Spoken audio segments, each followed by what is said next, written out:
a remote corner of southwestern France. Perched high on its hilltop, an isolated village. Tiny.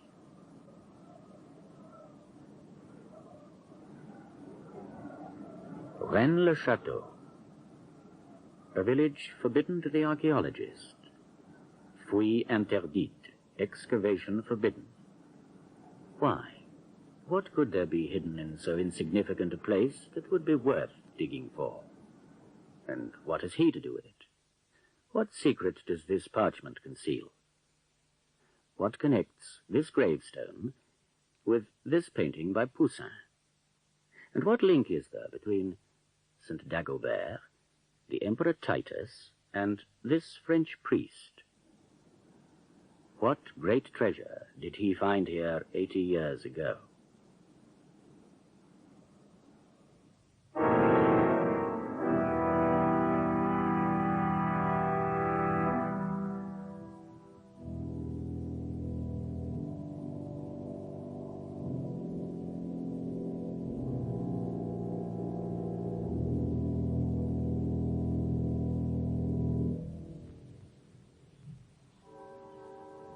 Rennes-le-Château. There is little to suggest to the casual visitor the drama of its hidden story. A little church, a crumbling chateau, a few houses,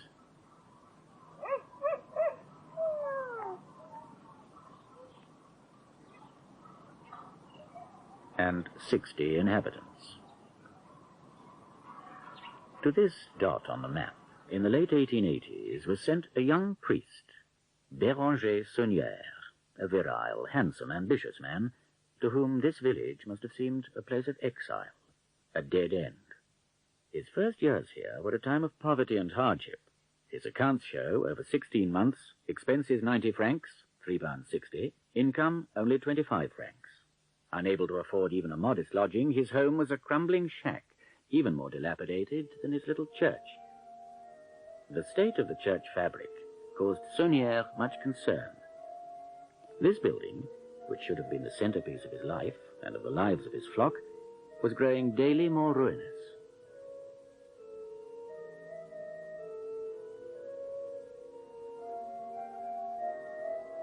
In desperation, Saunière begged a small sum from the mayor to carry out the most urgent repairs. With no idea how the debt would ever be repaid, he set to work. The altar stone was damaged. He had it lifted from its supporting pillars. One of the pillars, this one, was hollow. Inside, parchments, passages from the Gospels in Latin, the first link in a chain of discovery which led to wealth and luxury for this poor parish priest, and endless speculation and investigation for those who have since then stumbled onto the mystery. They're curious documents, the one oddly arranged on the page, the other dotted with scores of interpolated letters. Saunière soon realized that they contained ciphers. He needed the advice of experts. Borrowing the cost of the fare, he traveled to Paris and went immediately to see the director of the seminary of the Church of Saint-Sulpice, whose nephew he knew had the necessary skill. During the week or so that it took the paleographer to study the documents, Saunière made the most of his unexpected holiday. In some extraordinary way, he was able to make the acquaintance of the glamorous and world-famous opera singer, Emma Calvé. His cloth was evidently no bar to a ripening friendship, which was to continue spasmodically over the years to come. However, his liaison with Calvé was not the only curiosity to stem from this trip to Paris. At last, at Saint-Sulpice, the expert was ready with his findings, and all unknowing, he put into the priest's hand the key to an incredible fortune. Saunière now undertook a strange errand. He paid a visit to the Louvre, and there he chose to buy a copy of this painting by Nicolas Poussin. He then returned immediately to Rennes-le-Château, and to a totally new life. Within a short space of time, he was spending money at an extraordinary rate. He bought land. He laid out this garden. On one side, he built a handsome house, the Villa Béthanie. On the other side, this dramatic tower, the Tour Magdala. No expense was spared. No expense seemed too much. Why did Sauniere's expert not realize the value of the secret the priest had found in his little church? The answer would seem to be quite simple. In Sauniere's country, the streams, the very rocks, bear strange names. And what significance would a stranger find in a reference to the circle, the dead man, or the eagle's nest? But Saunière knew, and from his tower he could keep watch over the countryside, which, no longer a dead end, was now so precious to him.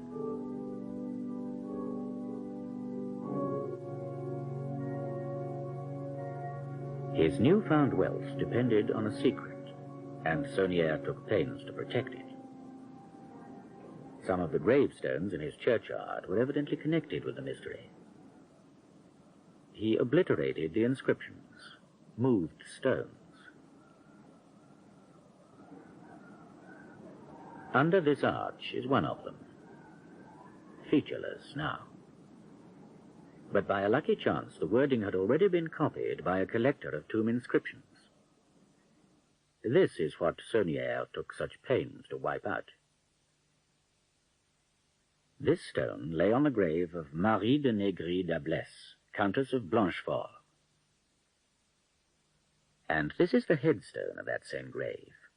It's a curious inscription, prepared in 1781 by the Blanchefort family chaplain, Antoine Bigot, the reputed author of Saunière's parchments. And like one of the parchments, it's curiously arranged.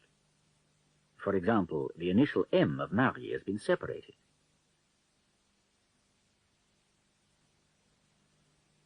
Requiescat has been split in two. This stone held part of the secret, and Saunière made sure that the stone should no longer speak. In many ways, his behavior became odd. He spent days wandering the hillsides, collecting stones, he said, when anyone asked.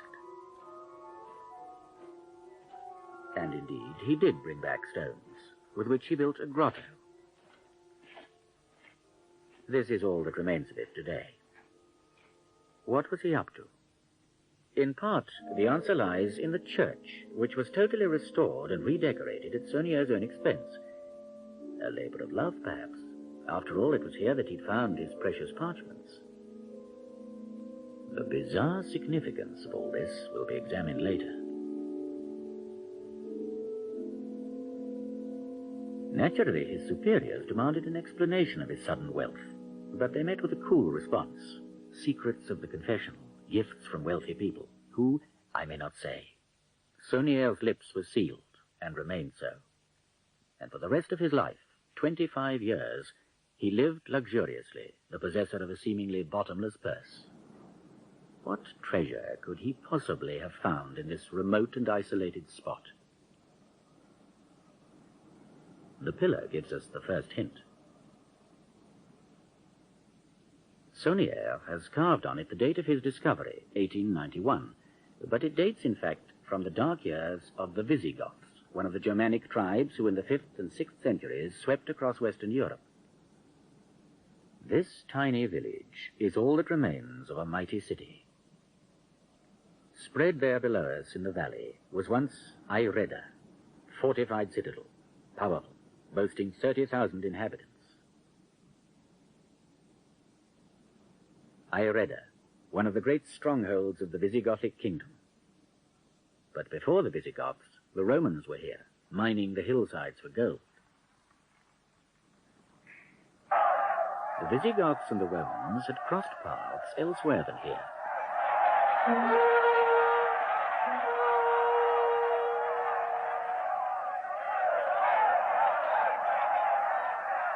That crossing of paths provides one of the most dramatic clues to our mystery.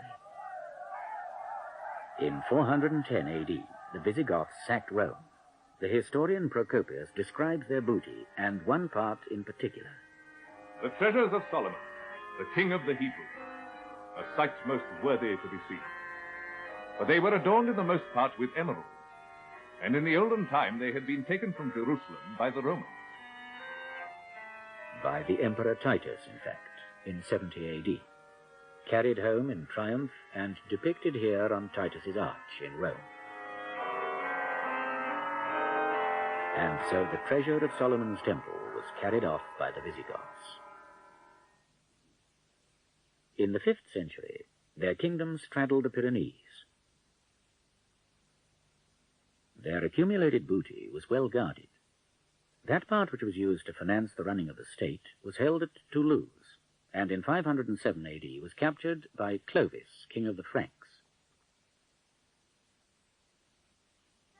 But it was here at Carcassonne that the other part of their treasure was held, the ancient treasure, the holy treasure, guarded as a symbol of the power, continuity, and fate of the state, the treasure of which Procopius tells us Solomon's formed part. And now, at Carcassonne, we are a mere 20 miles from Ayreda, which is Rennes-le-Château, Sauniere's village. After the capture of Toulouse, Clovis came on to besiege Carcassonne.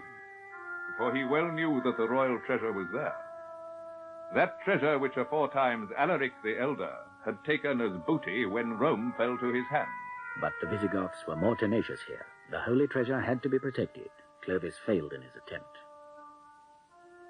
Part of this ancient treasure was eventually taken from Carcassonne to the Spanish capital of the Visigoths, Toledo.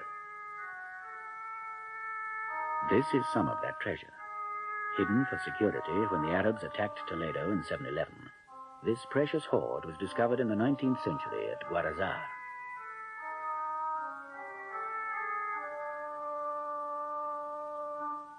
But no account of booty taken by Arabs or Franks mentions Solomon's treasure. Where did it go from Carcassonne? Under the assaults of Arab and Frank, the Visigothic kingdom was eventually reduced to the Razes, of which Ayreda was a principal city, one of the few strongholds of their fading power. Could it also have been the depository of their wealth, the final resting place of the holy treasure? The next link in our chain is a curious legend concerning Ayreda. The year 679, when Dagobert II, Saint Dagobert, king of the Merovingian dynasty, was assassinated. Some authorities would have his infant son murdered with him, but the legend would have us believe that this child, Sigebert, was carried to Ayreda and took the title Count of Razes. Here he founded a family. And it was in the little church of Rennes-le-Château that he was eventually buried before the altar. And so what seems today to be a sleepy hamlet lost to the world does indeed have a colorful and dramatic history. Perhaps there could, after all, be something hidden away here over the centuries, something which Sauniere's lucky find could lead him to. And here is a tangible link with his past of history and legend. It was this stone that Saunière uncovered when, on his return from Paris, he chose to dig at a particular spot before the altar of his church. Much worn and damaged, this could be a mounted knight riding off with a child on his saddlebow.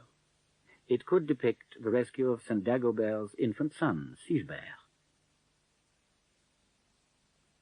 Under the stone were also discovered two skeletons. Here is one of the skulls. The ritual incision after death is not uncommon in Merovingian burials.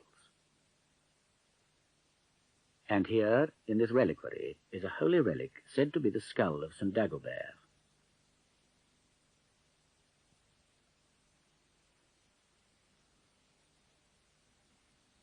On a hillside near the village was a standing stone, the top of which was shaped into a human head. This head, now removed from its pillar, is known as the head of Dagobert, and this too has the same mark.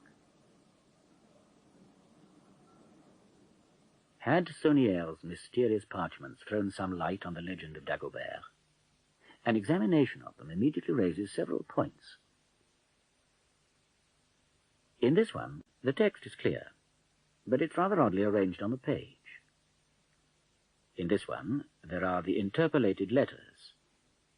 Jesus ergo, interpolated V, ante, interpolated C, dies, interpolated P, etc. But even more apparent than these is this odd device. The general impression of the document is one of neatness. The apparent untidiness here cannot be fortuitous. Superficially, we could be looking at a direction indicator. N denotes north, indicated by the untidy arrow, but the NOIS seems meaningless. At the other end of the device, we have a more clear arrowhead. But isn't this arrowhead, in fact, an A upside down? And now the NOIS is perhaps no longer meaningless. Zion, Jerusalem. And we've already followed to Rennes-le-Château the possible trail of the holy treasure of the Visigoths, which may have contained relics of the sacking of Jerusalem. Now the other parchment. Why are the words at the ends of lines broken in seemingly arbitrary fashion? But here again is our key word, Zion, Jerusalem. What else? One other immediately noticeable feature is this isolated A, the only letter isolated in the text. The letter A, remember, was significant in the other parchment, and a closer examination reveals that this A is raised above the line of the other letters. Are there more raised letters?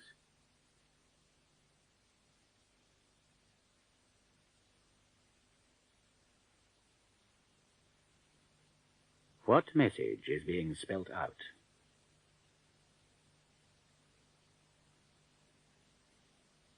À Dagobert de Roi et à Zion est ce trésor, et il est là mort. This treasure belongs to Dagobert II, king, and to Zion, and the last phrase is open to two different readings. Il est là mort, it is death, or il est là mort, he is there, dead. Who?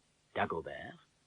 Were the two bodies found before the altar those of St. Dagobert and his son Sigebert? There is, of course, more to these parchments than just this simple, one might almost say childish code.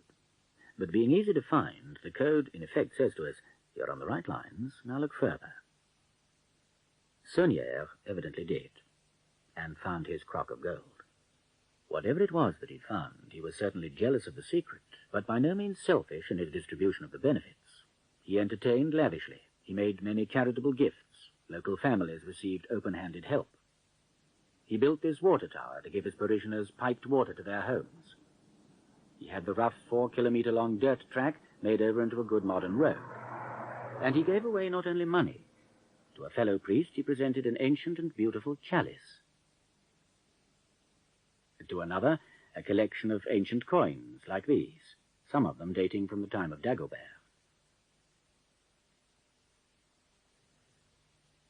And, of course, there was his lavish expenditure on the little village church.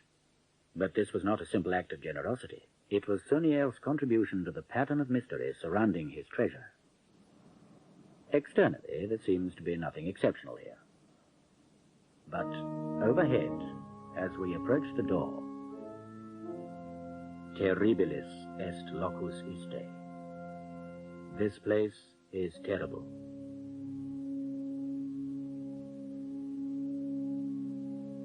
Terrible indeed, for once through the door, not just a devil, but Asmodeus, and Asmodeus was the legendary guardian of Solomon's treasure. All around us is a strange phantasmagoric world of imagery and color. The more one looks, the stranger it becomes. Like his predecessors, with their cryptic parchments and tomb inscriptions, Saunière felt compelled to pass on his secret in some way. But in typically flamboyant fashion, Saunière's cipher was on a grand scale. His clue to the treasure was to be the church itself.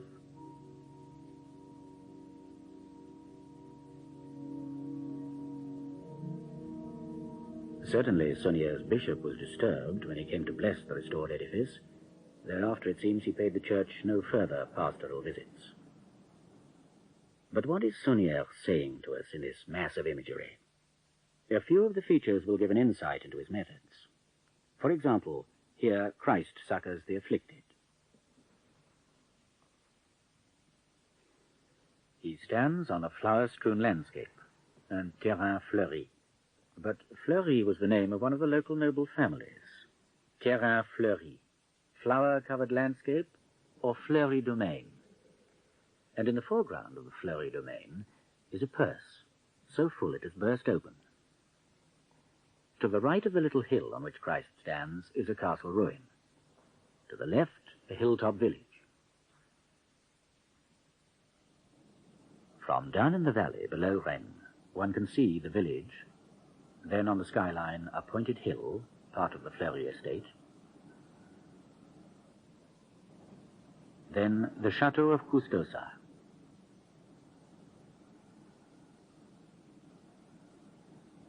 Does the purse indicate a significant point on this hillside?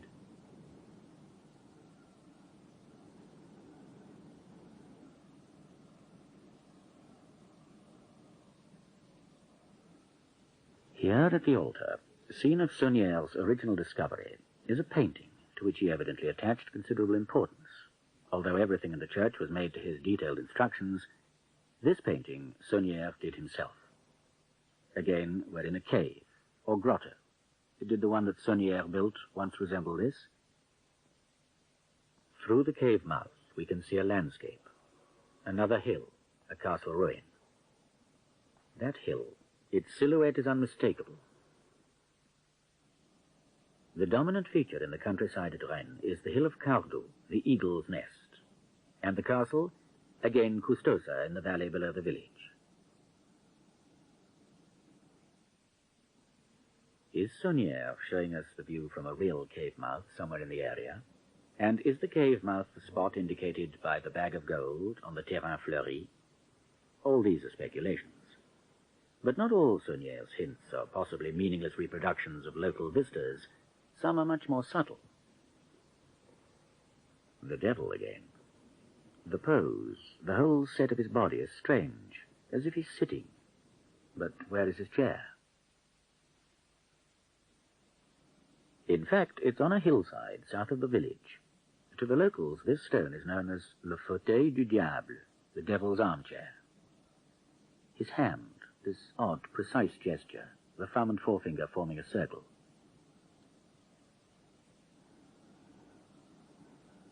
Beside the devil's armchair is a spring. Its name, la source du cercle, the spring of the circle. Saunière is indicating a precise place. The church is a mass of details.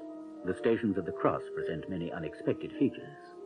What is the significance of this man's gesture, and what is he holding? Why does Pilate wear a veil? Pilate washes his hands in a white dish, un plateau blanc, held by a negro. Close to Rennes, Blanchefort, the white castle, sits on its plateau beside Rocco Negro, the black rock. Why is the most prominent foreground feature in this station the seeming irrelevance of a young man picking up a stick? Why does this soldier hold his shield up in such an extraordinary pose? But it's too easy to bury ourselves in a mass of confused and confusing imagery.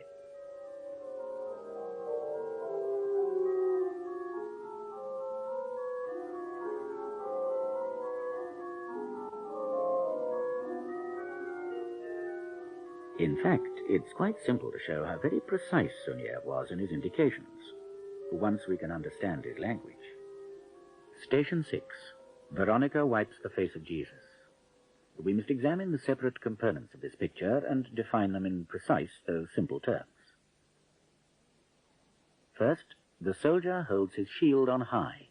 We can define this element simply as high shield, haut bouclier. The shield partially obscures a tower. We can see half of it. Half tower, demi-tour. Simon of Cyrene is watching. Simon regarde. Veronica with the cloth. Véronica au lin.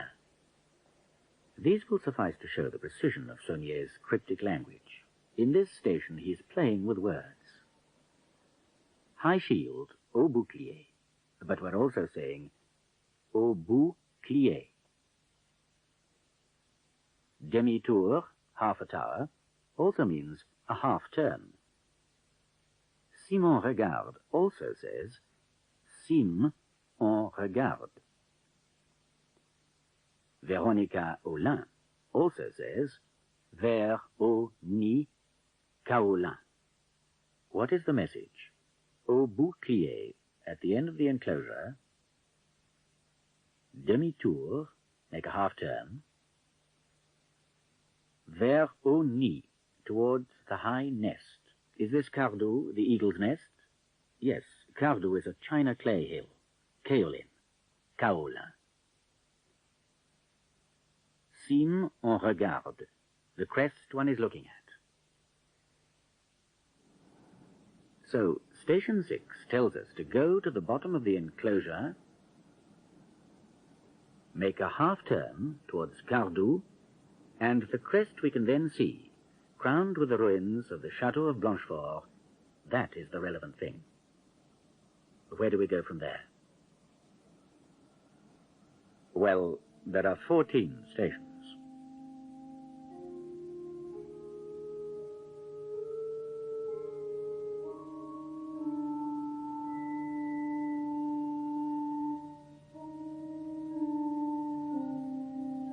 With much ingenuity, and perhaps some luck, someone may follow Sauniere's trail to its end.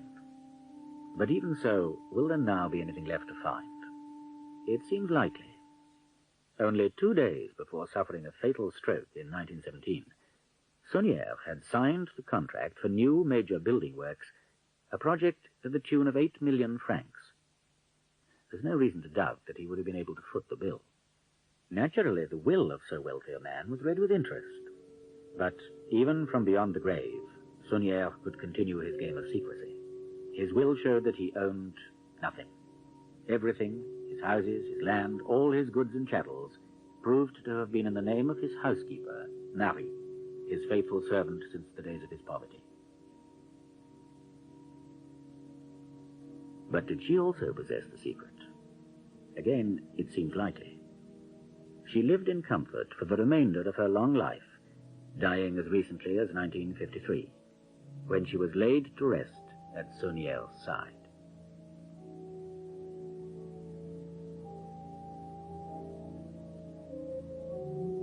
She had promised to pass on a secret before she died, but a cerebral hemorrhage left her paralyzed and speechless at the end. Her secret, whatever it was, died with her. There have been many attempts to discover the source of Saunière's wealth, to unravel the secret of Ireda. People have dug in and around the church and village, officially and unofficially.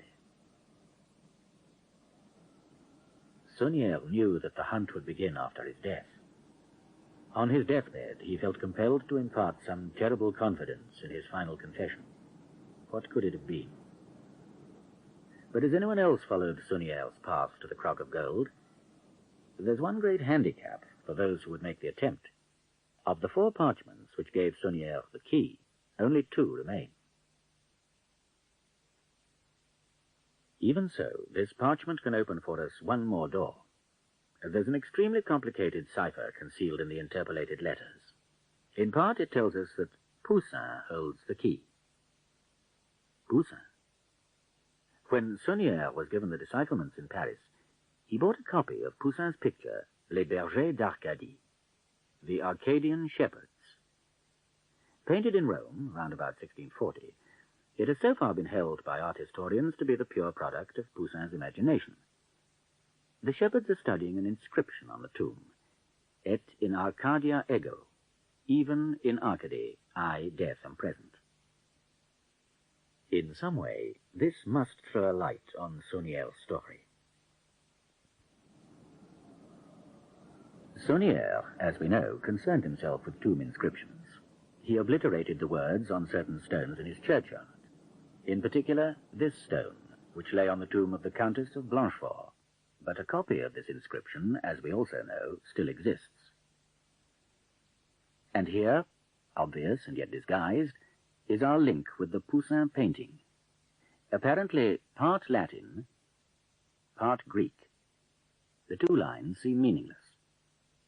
They make sense, though, when we realize that this is a Latin phrase, but written in a form of the Greek alphabet. If we transliterate, et in Arcadia ego. Even so, why should Saunière bother to obliterate it? What else can it tell us? First, these words. They can be interpreted to mean at Royal Redis in the caves of the fortress. Redis was one of the alternate names of Ireda, Rennes-le-Château. Now, this. Notice how the curved line begins in front of the P and ends in front of the S. Next, prae cum, as one word meaningless. But prae means before, cum with. We've already noticed that the curved line begins before, that is prae, the P. Let us take the letter that precedes P in the alphabet, O. Similarly, as indicated by the curve, let us take the letter preceding S, that is R. O-R, or, the French word for gold. Having taken the letters that came before, prae, we must put them cum, that is, together with something. All that remains is this spider. The French word for spider is araignée, or araignée. Saunière has already shown us how to play with the sounds of words. Or araigne says or à Rennes, the gold at Rennes. Thus the stone is saying, the gold is at Rennes, at Royal Redis in the caves of the fortress. But there is still et in Arcadia ego. Can this in any way add to the message? Art historians insist that Poussin never came to this part of France. But are they right?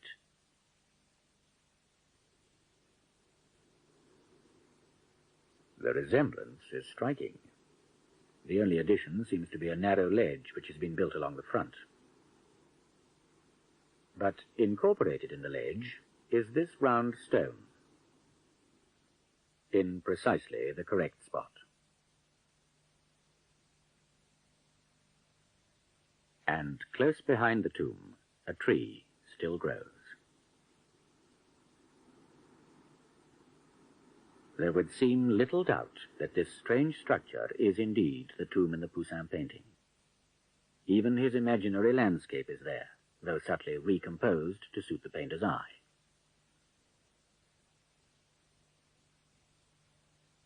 The rock.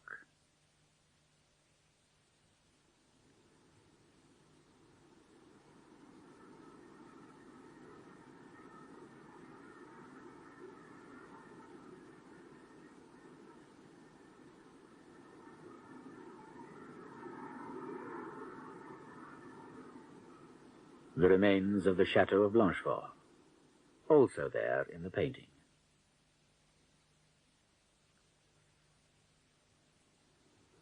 Most interestingly, from our point of view, is this little hill off in the distance. It is the hill of Rennes-le-Château. Accurately placed in the painting, the village is indeed visible from the tomb. And between the two, the ruins of the Château of Blanchefort. And it was the tombstone of the Countess of Blanchefort which led us here. There is yet one other fascinating link between the gravestone and the tomb. The phrase, et in Arcadia ego.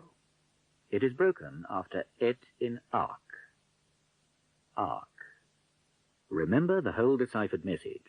The gold is at Rennes, at Royal Redis, in the caves of the fortress. Now, if we continue, et in arc, and in arc. Close by the tomb of the Arcadian shepherds is a chateau. Its name,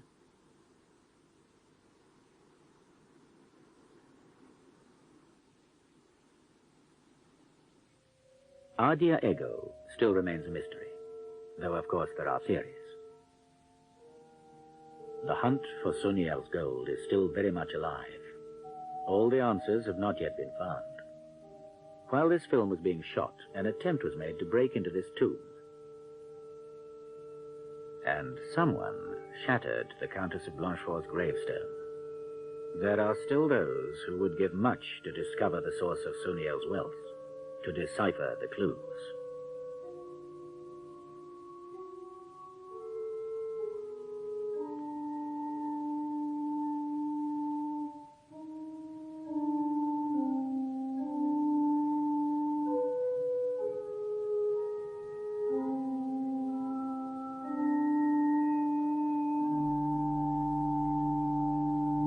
have tried to unravel the secret of Ireda. Someone may succeed, but the trail is a difficult one. Fictional treasure hunts follow a logical progression to their final solution. This trail is not fictional. It is all too real. And nothing is as simple as it seems. Consider again this parchment. Would you imagine that this document, apart from its schoolboy code, also conceals, in fact is built up on, a complex geometrical design? It is based on this and a few crosses.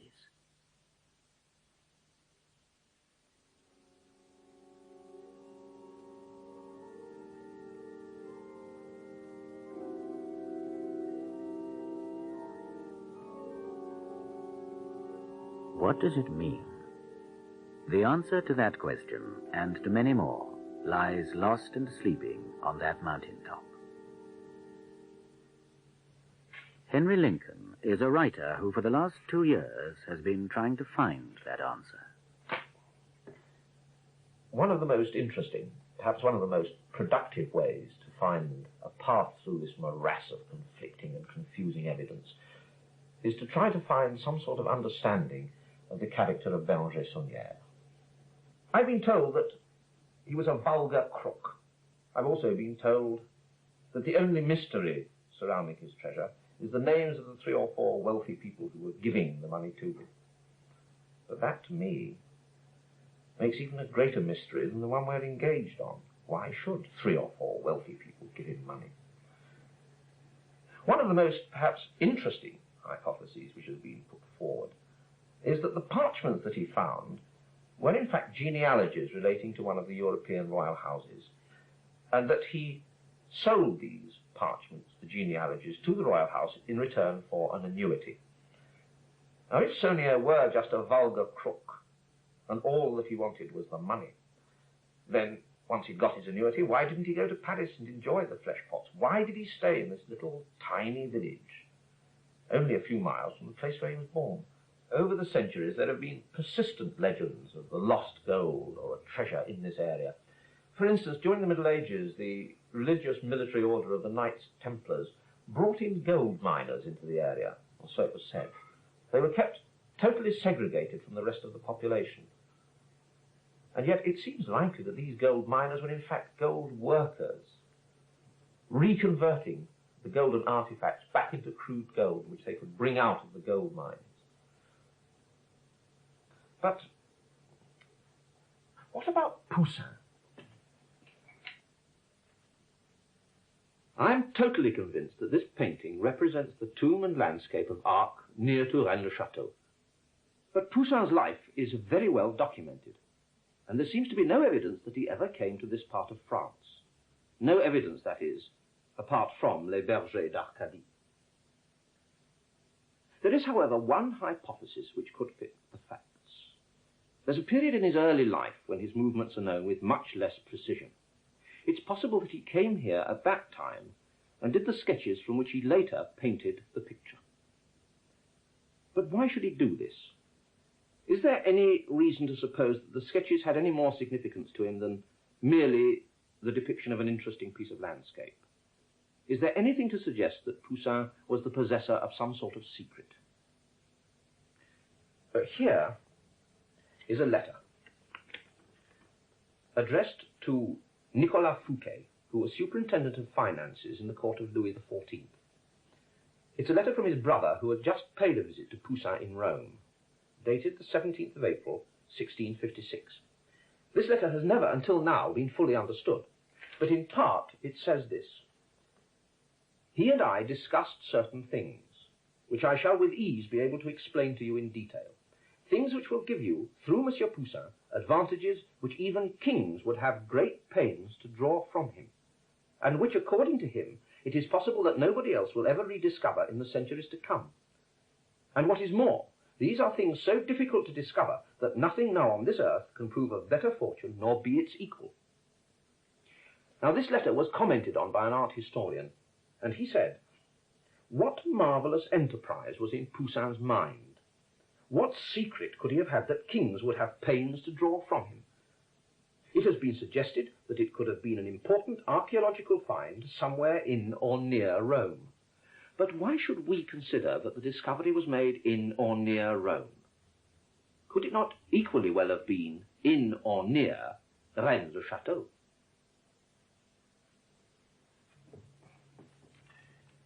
What was this discovery to which Poussin attached so much importance?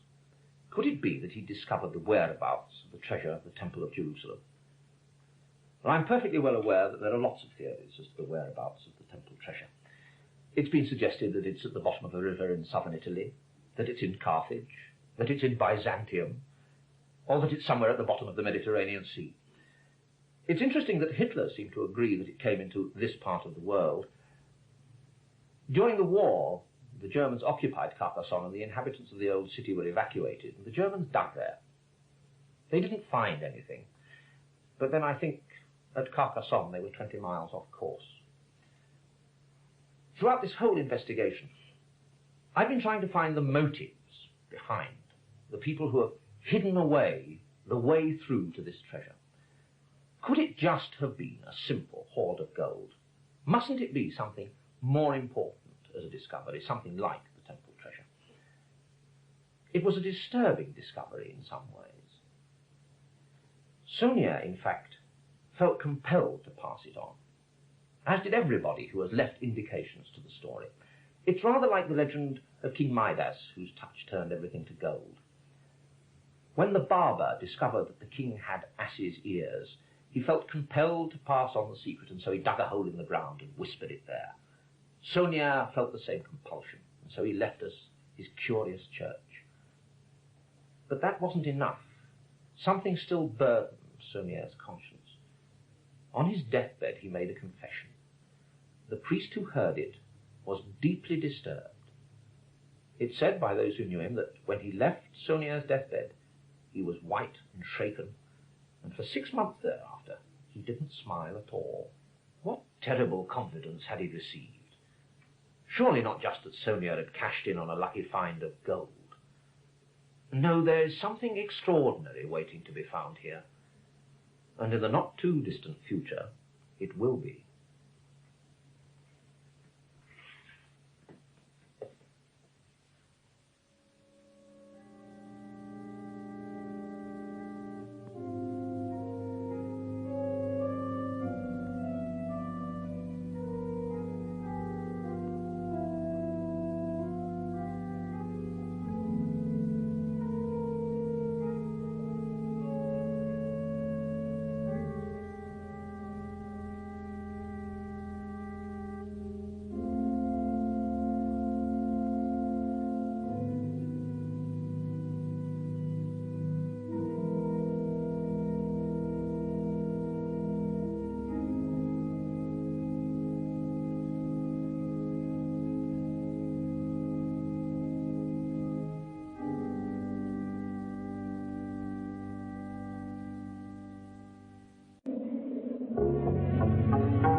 Mystery and drama can sometimes lie hidden in the most tranquil of settings, and the most tantalizing of mysteries are those which speak of hidden treasure.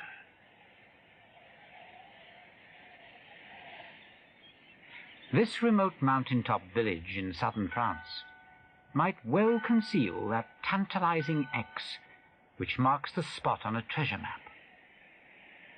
Or perhaps it conceals something more. Rennes le Château hides a secret within its quiet walls.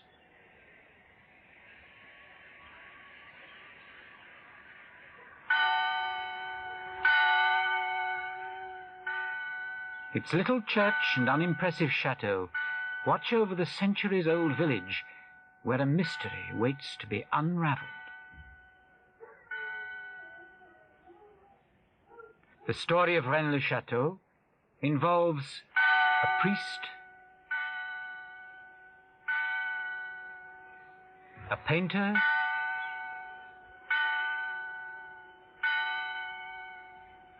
and the devil.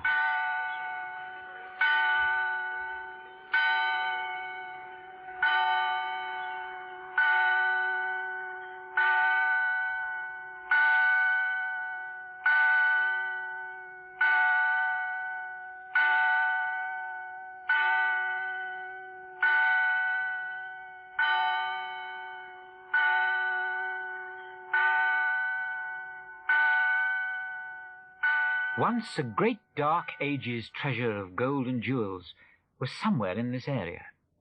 Half of that treasure was carried to Spain, where in the last century these magnificent pieces were rediscovered.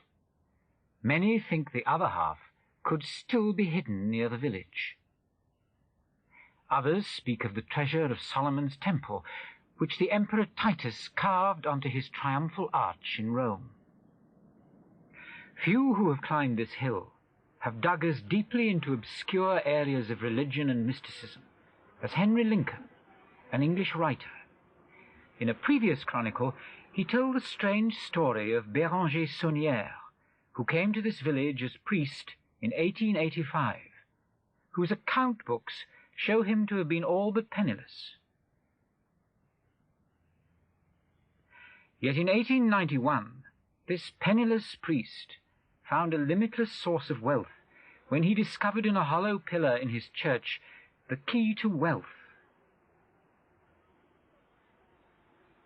That key was in some strange documents bearing passages from the Gospels, and hidden in the Gospel texts there were secret messages.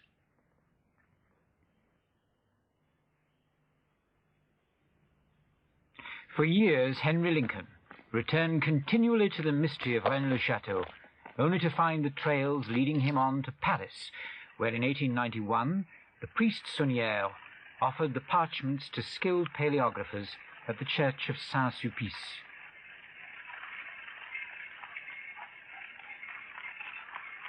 While he waited for the results of their research, Saunière made the most of his Parisian holiday. Somehow he made the acquaintance of the world-famous opera singer Emma Calvé, friend of the composer Debussy, and the relationship between the priest and the singer was to continue long after his return to his hilltop village.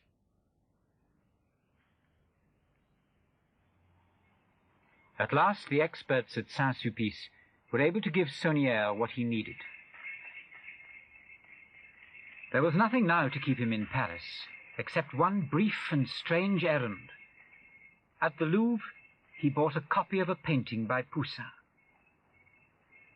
Les Bergers d'Arcadie, the shepherds of Arcadia, then back to the village and suddenly riches enough to build this impressive tower. Here he installed his library and began to live his leisured, moneyed life.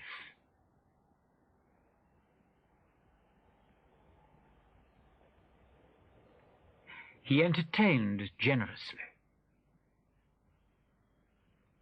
Saunière was not a man to keep his newfound fortune to himself.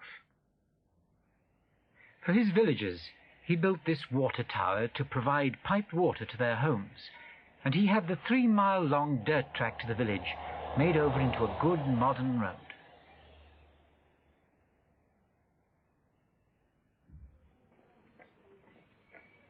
For a long time, Henry Lincoln had followed trails which suggested that the mystery would be explained by an immense treasure. Now he feels he can explain everything, and that there is no longer a mystery to the life of the priest, who for 30 years dominated the village with his presence, mystery, and fantastic wealth. Saunière's newfound fortune affected the lives of all his flock, but only one person shared his secret. She was his housekeeper, Marie, his companion since the days of his poverty. Saunière died in 1917, but Marie lived on until 1953, and at last was laid to rest at his side. Marie knew, and Saunière knew. But for Henry Lincoln, there was no easy way to their secret. These village streets are now very familiar to me. But each time I walk the last few yards to the church, I find myself uncomfortably aware of that extraordinary and daunting inscription above the door, Terribilis est locus iste. This place is terrible.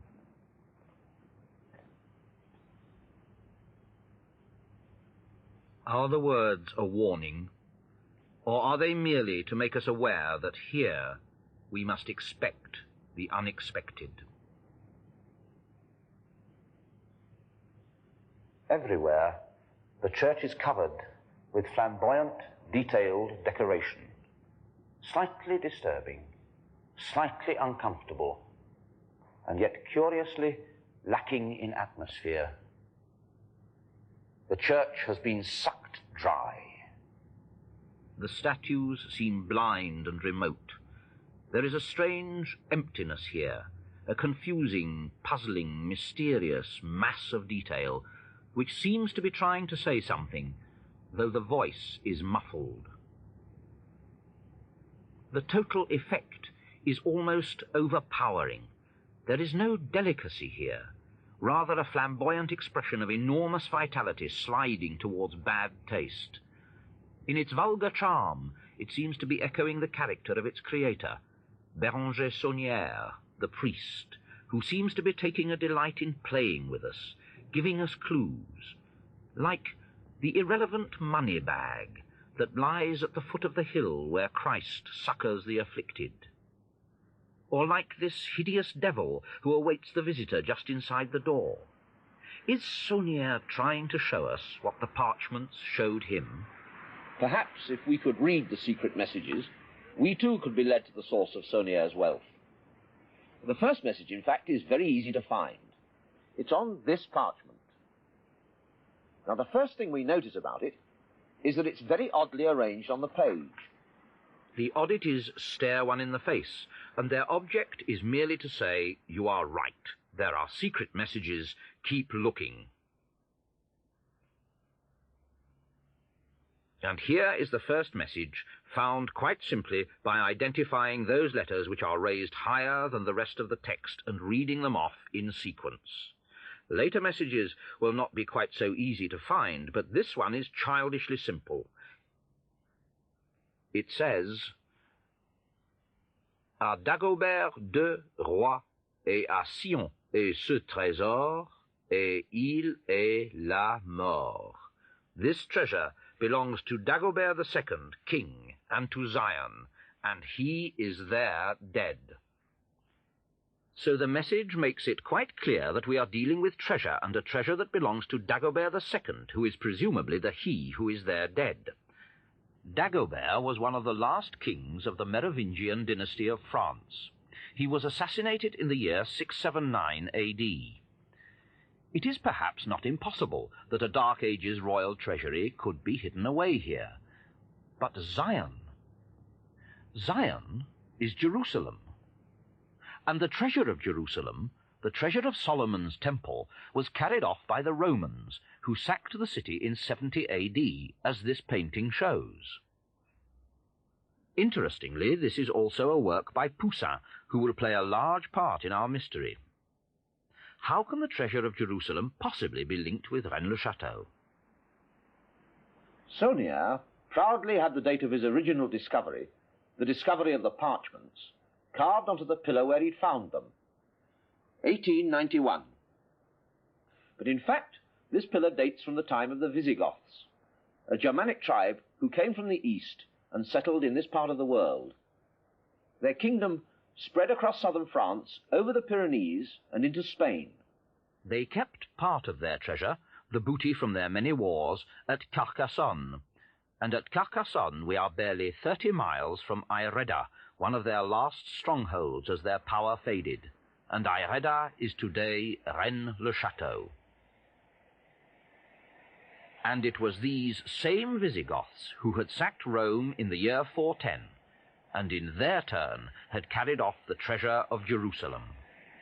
Are Saunière's parchments trying to tell us that this tiny village is the last resting place of Solomon's treasure? Certainly Zion seems to be emphasized as we examine them. Here it is simply reversed. And here, The odd breaking of words at the ends of lines spells it out again. Obviously, the word has some significance.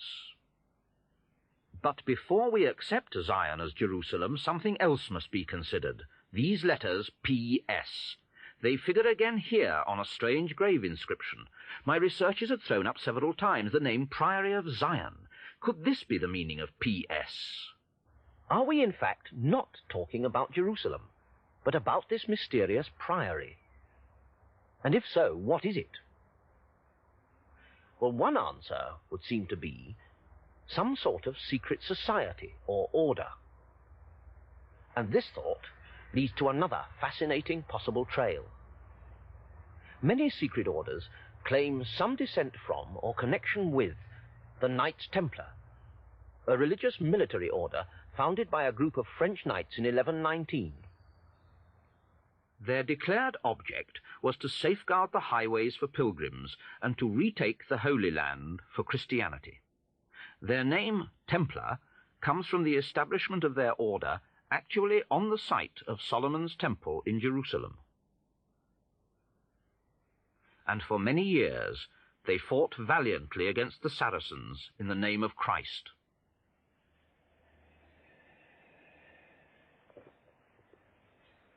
How do the Templars figure in the story of Rennes le Château? Well, across there, on the other side of the valley, is the Château of Bérenger. It was a Templar castle. By the end of the 13th century, the Templars' objective, the recapture of the Holy Land, was no longer a practical possibility. They were a highly trained and efficient body of fighting men who owed allegiance only to the Pope, and so they were a threat to the power of the French king. In addition, the order was extremely wealthy, and a much more obvious reason for King Philippe le Bel to act against them was his need to lay hands on their gold. To arrest the Templars, the king sent out sealed orders to his seneschals all over France. These orders were to be opened and acted upon simultaneously throughout the kingdom. The Templars everywhere were to be arrested on the morning of the 13th of October, 1307. The plan appeared to be a success. The Templars fell into the trap, were tortured, and many at last went to the fire.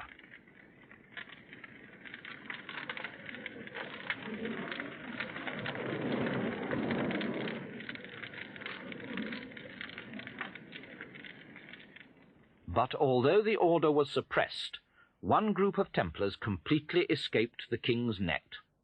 They were the Templars of Bérenger, and the treasure of the Templars has never come to light. The treasure of the Temple of Jerusalem, the treasure of the Visigoths, the treasure of the Templars of Bérenger. 3 different treasures, or just one treasure being constantly exploited? But the possibilities are not exhausted yet. No one ever denied that the Templars fought and died valiantly for Christ, and yet one of the accusations made against them at their trial was that they denied Christ and trampled on the cross. Here at Montségur, we have come a mere 35 miles from Bérenger and Rennes le Château. There, on that hillside, on a March day in 1244, 200 men and women were burned. They died for their heretical beliefs. They also denied Christ. Who were they? And how do they fit into our story? They were the Albigensians. They believed simply that there were 2 gods, that all flesh, all matter, was the work of the devil, the god of evil, and that only the soul was of God, the God of good. They believed that God was not the omnipotent creator of all things, and that in fact he was incapable of creating physical matter. Now this thought that God could not create physical matter led to the idea that Christ, the Son of God, created by God, could not be physical, and so as pure spirit he could not be crucified. And so the Albigensian heresy leads us to an acceptance of Christ the Son of Mary, but a rejection of Christ crucified. For the Albigensians, the world was ruled by its creator, the god of evil, Rex Mundi, king of the earth, and only by living a life of purity could a believer achieve oneness with the God of good. The heresy took a strong hold in this part of France, and it was necessary to put it down. A crusade was preached against the Albigensians, and a long and bloody war took place. At last, here at Montségur, the last remnants of the faith took refuge.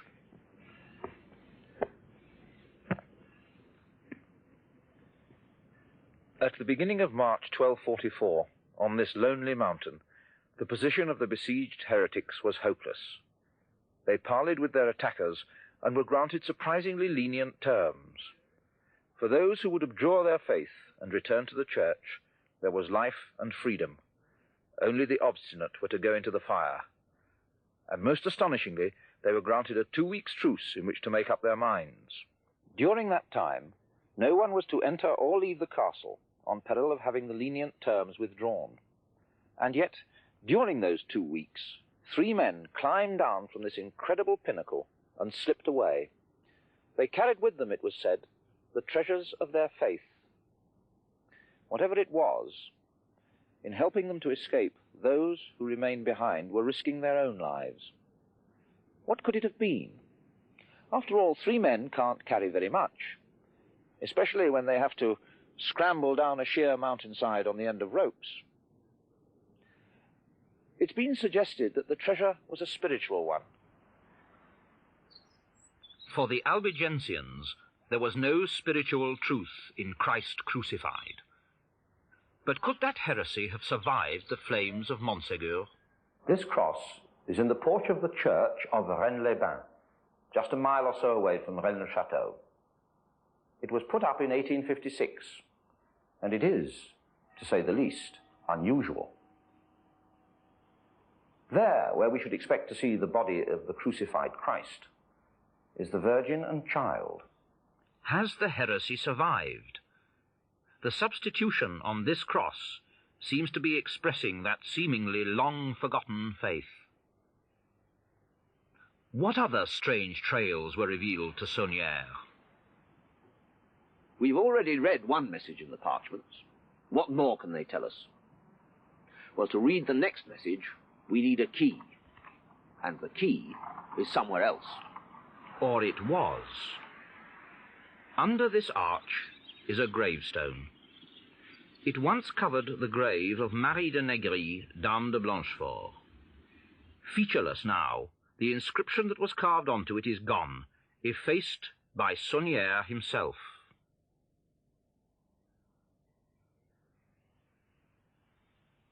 The headstone to that same grave has completely disappeared, but that also once carried an inscription that was interesting. And it was here that the key to the decipherment lay. The trouble that Saunière took to scrape away these words was wasted.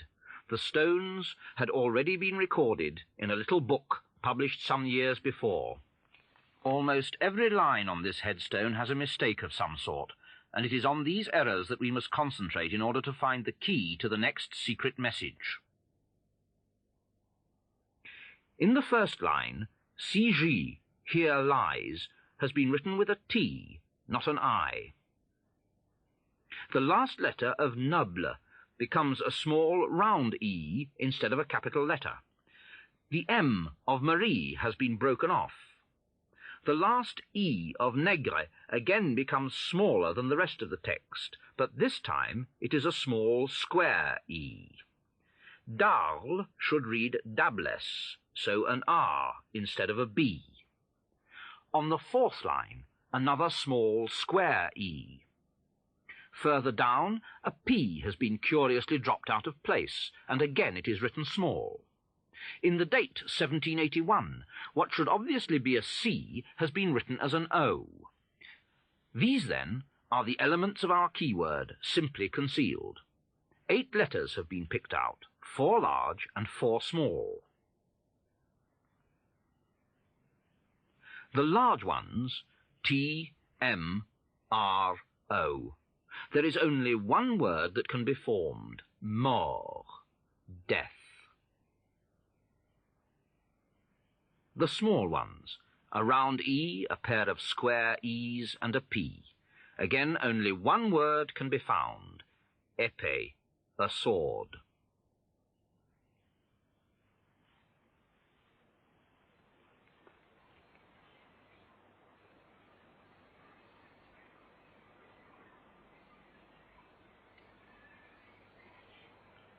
So mort épée is our keyword. The man who created this cipher was playing an elaborate game. A game which taxes the brain as much as a well-played game of chess. And in fact, this chess piece will help us unravel the most unexpected and startling of our messages. Unexpected and mysterious. Having realized that our keyword is to be mort épée, we must then turn to our second parchment, which is a gospel text into which 140 extra letters have been inserted. From these 140 letters, we reject the middle 12, which stand out as the only ones raised above the lines of writing. The remaining 128 letters are then laid out according to one of the standard code-making systems, that known as the Tableau de Visionnaire, in order to read off our message. This operation may seem technical and highly complicated to explain, but in essence is simple to operate and well known to code breakers. The keyword mort épée is repeated over and over again above the coded letters. The Visionnaire system then operates quite simply. The key letter M changing the coded V into an H. The key letter O changing a C into a Q. Similarly, the key letter R changes a P into a G, and so on. But we can already see that this decipherment which we are attempting is not going to give us a simple answer. The new letters as they appear are as meaningless a jumble as the ones that they replace. As we shall see, this cipher will prove to be so incredibly complex that the mere concealment of a message cannot explain it.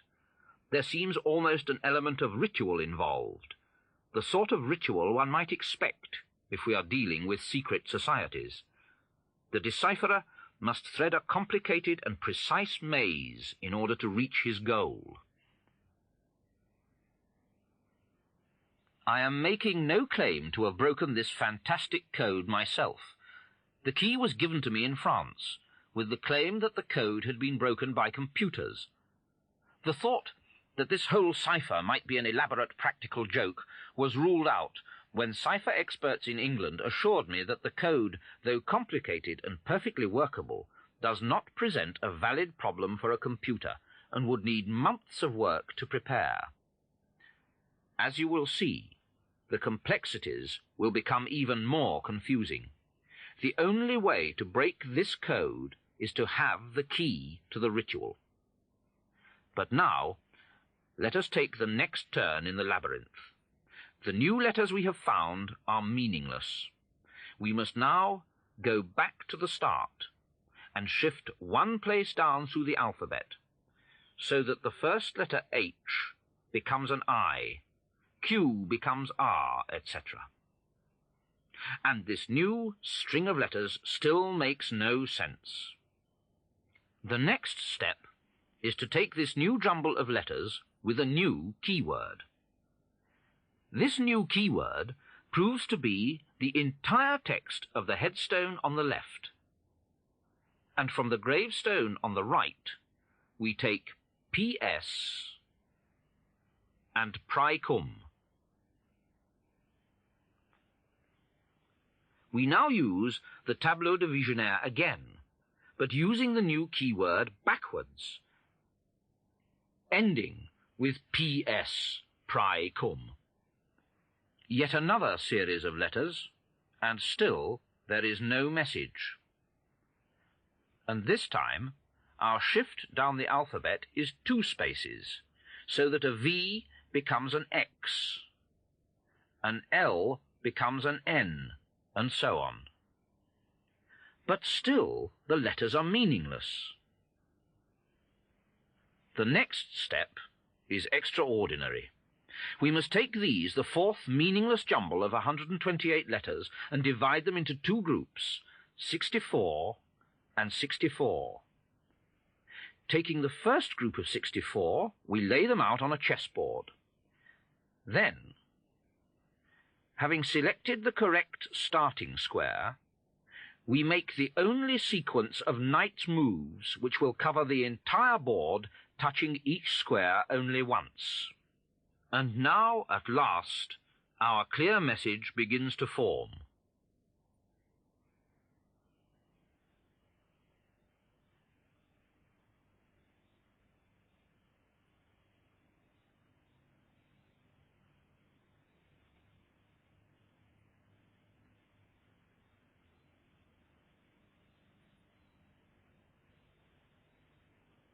We read the second 64 letters by using the same pattern of knight's moves, but reversed mirror fashion.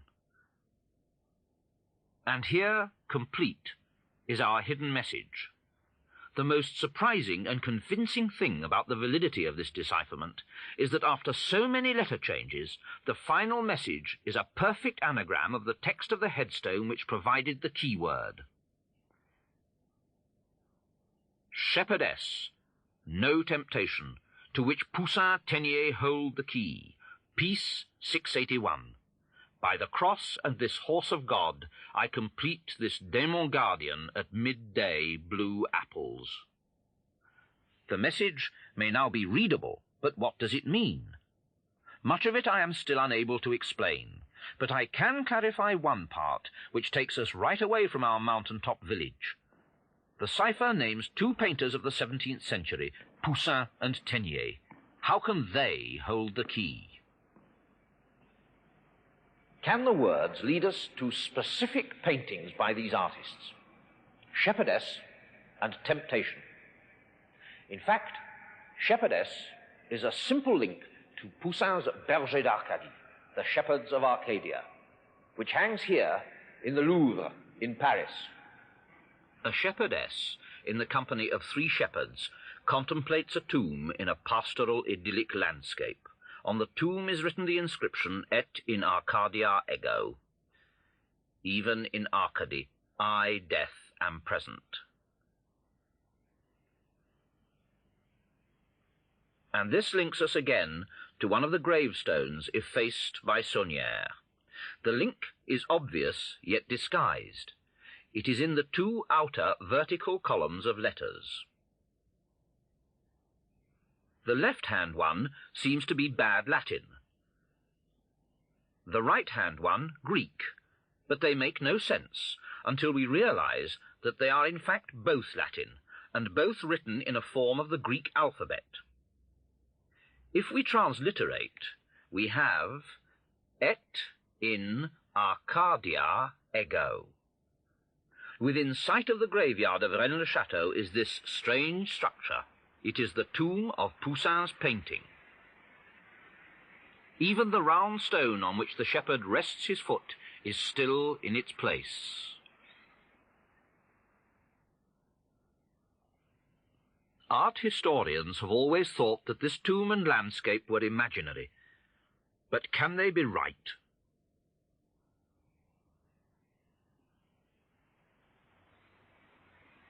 The match is precise, except that the mountain to the left of this rocky crag rises gently, but in the painting it falls. I shall come back to this later. Nearby is the hilltop on which are the ruins of the Château of Blanchefort, and it is accurately reproduced in the painting. And the most amazing detail, as we stand before the tomb, on the horizon to the right is a small hill, exactly placed by Poussin. It is the hill of Rennes-le-Château. Could our mystery really involve Poussin? One curious, oblique piece of evidence does show up, a letter. It was addressed to Nicolas Fouquet, who was superintendent of finances in the court of Louis XIV. Sent by his brother, who had just paid a visit to Poussin in Rome. It's dated the 17th of April, 1656. Now, this letter has never been fully understood, and in part it says this: "He and I discussed certain things, which I shall with ease be able to explain to you in detail, things which will give you, through Monsieur Poussin, advantages which even kings would have great pains to draw from him, and which, according to him, it is possible that nobody else will ever rediscover in the centuries to come. And what is more, these are things so difficult to discover that nothing now on this earth can prove of better fortune, nor be its equal." So Poussin had a secret which kings would have pains to draw from him. Was it the secret of Rennes-le-Château? Certainly the link is there, and it is made by his shepherds of Arcadia. Of all his works, it is this one which is reproduced, sculpted in stone, here on his tomb in Rome. Poussin's secret. It was in following that trail that I began to question whether the mystery of Rennes-le-Château could be simply one of a treasure hidden in a small French village. For that trail led me far from Rennes-le-Château and to a most unexpected place, Shugborough Hall, in Staffordshire, in England.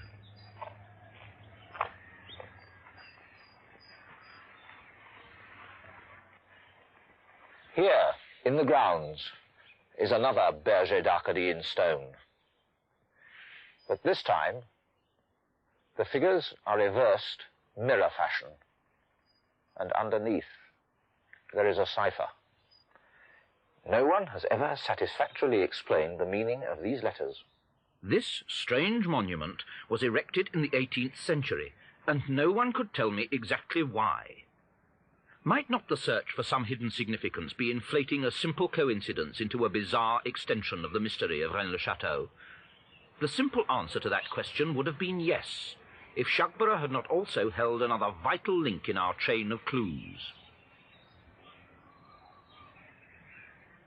Poussin's Et in Arcadia ego theme seems to have had significance here. In the house is a copy, not of the painting we have seen in the Louvre, but of another version which he painted some 10 years before.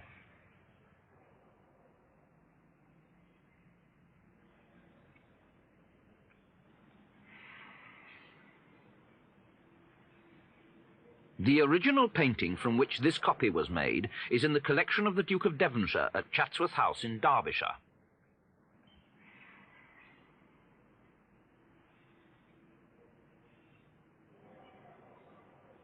Remember that shepherdess had been linked with Poussin in our elaborate ciphered message. But the Poussin shepherds were not all that I found at Shugborough.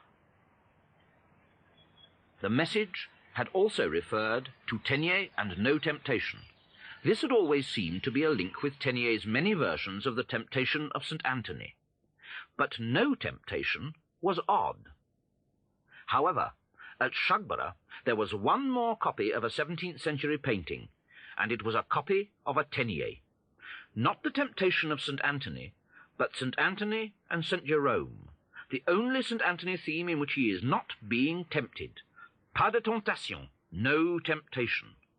And as confirmation, in the background there is a shepherdess.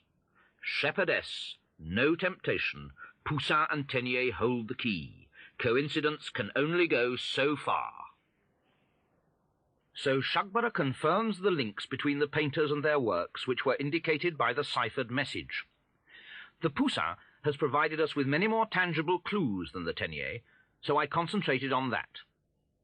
Remember, when we looked at the real landscape, how there was a mountain slope behind the tomb which is not there in the painting. But a line of cloud seems to match that slope. I had to go back to Paris to find out if Poussin had originally painted the mountain and then altered it to cloud.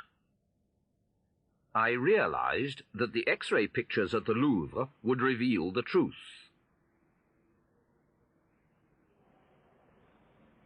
And the truth was disappointing. There are no basic alterations in the picture. But a tiny detail in another part of the painting, which only the X-rays could reveal, suddenly caught my eye.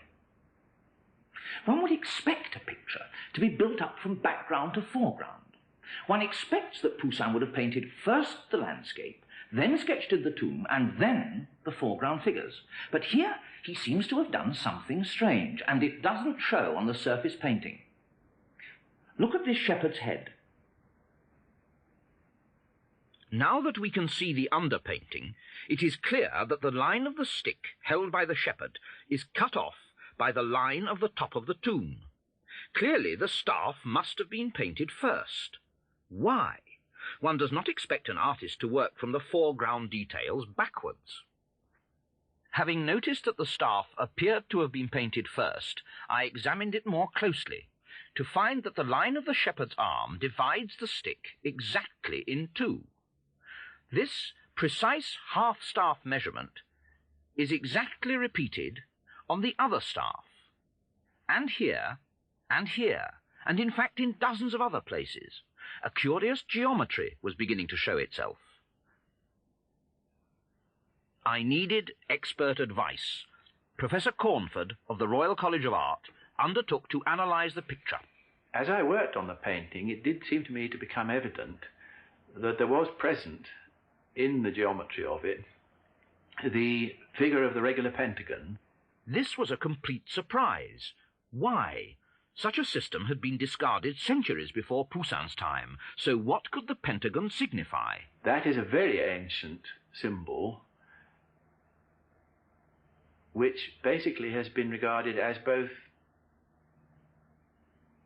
good magic for protection against evil spirits, hence the use of the five-pointed star by people doing magical operations in order to exclude, I think, unwanted spiritual presences from what they're doing.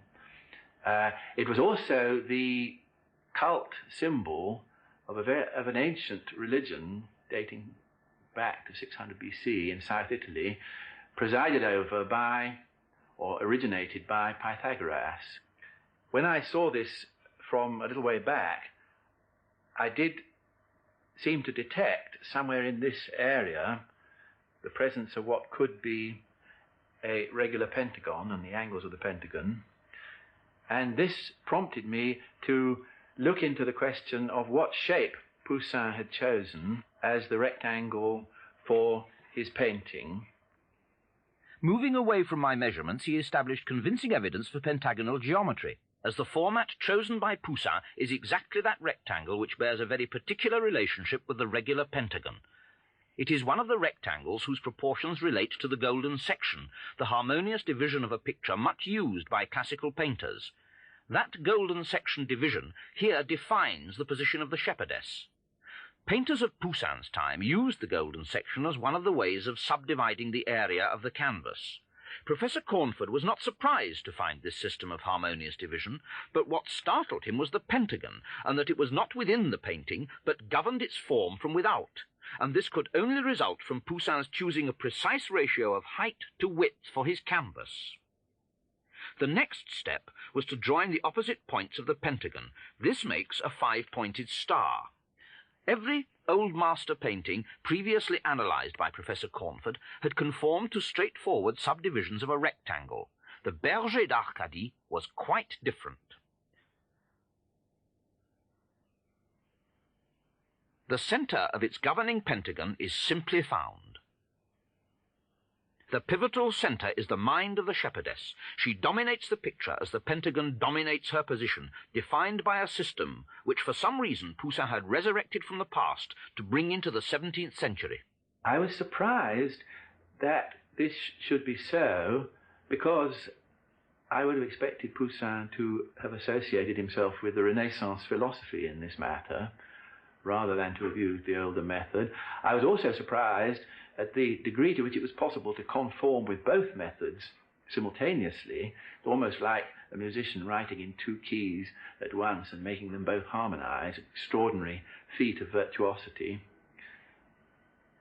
And I was frankly surprised at what seemed to me the quite staggering rigorousness and exactitude with which Poussin seemed, to me anyway, to have observed both of the constructions that he used, but rather particularly the second one that I've mentioned. And the Poussin pentagram is not the only one which has appeared. My search for significant geometry began when I found this device concealed on this document, and again it is the pentagram, the symbol used by disciples of the occult within which they perform their magical rites. If Poussin is indicating anything here, it is the mystic pentagon. The creative force seems to radiate from the shepherdess's mind. Does she echo the Albigensian belief that all physical matter created is the work of a god of evil? Over the centuries, the influence of the occult has waxed and waned, and at the turn of the century, Sauniere's time, as again now in the 1970s, the power of magic was for some minds a potent attractive force which they tried to harness.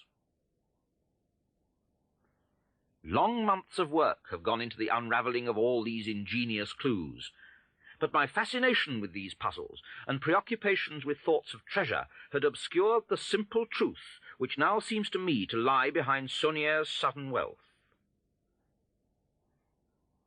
That truth seems to lie in the realm of the occult, of which these age-old symbols are relics. The parchments themselves make no great effort to hide a key to that truth. Yet again, this document picks out more letters, easily identified by their small size. They spell out, quite simply, Rex Mundi, King of the Earth, an epithet applied to the devil, the Albigensian creative god of evil whom Saunière placed in his church. Many theories have been put forward concerning the significance of this figure, but I realized that the meaning of the whole statuary group was simple and quite startling. Rex Mundi, King of the Earth, supports the holy water. Above that, there are salamanders, creatures of fire, and crowning all, the 4 angels, creatures of pure spirit or air. What message was Saunière trying to pass on? What statement was he making? Air, fire, water, and earth. The 4 elements of alchemy. Again, imagery of the occult placed here by a 20th century priest, and just outside the church is the Château, whose round tower is called the Tower of Alchemy. We are told that the alchemists were searching for a way to convert base metal into pure gold. But this was only a physical counterpart of the true alchemist's search for a way to transmute base man, creation of the devil, into pure spirit at one with God. Here, at the Bibliothèque Nationale in Paris, there is an obscure little book of great interest to searchers for the truth of Rennes-le-Château. There are pages of detailed family trees, which attempt to establish a line of descendants from King Dagobert II, to whom Saunière's supposed treasure is claimed to have belonged. But on another page, there is a fascinating list of names, which includes that of the most famous alchemist of the Middle Ages, Nicolas Flamel, listed here at number 16. Other equally remarkable names appear. Number 20, Leonardo da Vinci.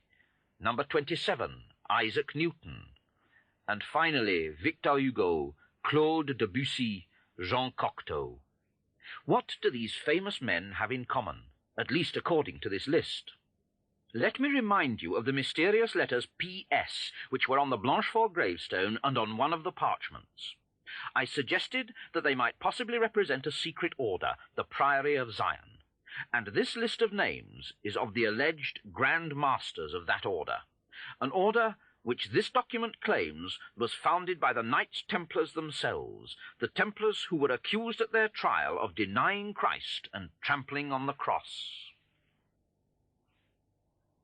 On another page we find this strange coat of arms, which makes yet one more link in our chain of clues. Beneath it there is the motto, Et in Arcadia Ego.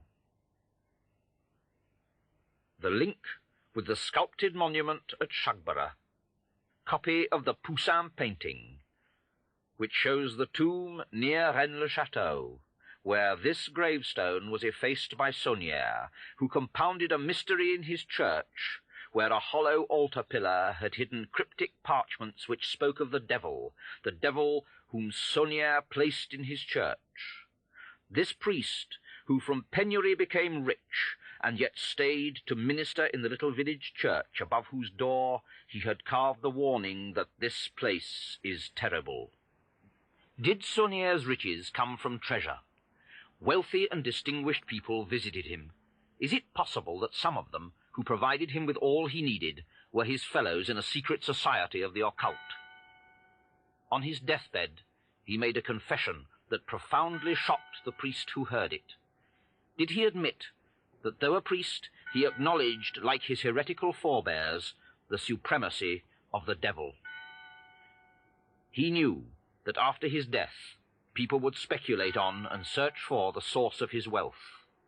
And that search has led me down a tortuous trail. For too long, I had threaded a labyrinth, at the heart of which was a simple truth. Simple, obvious, and staring.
The Knights Templar,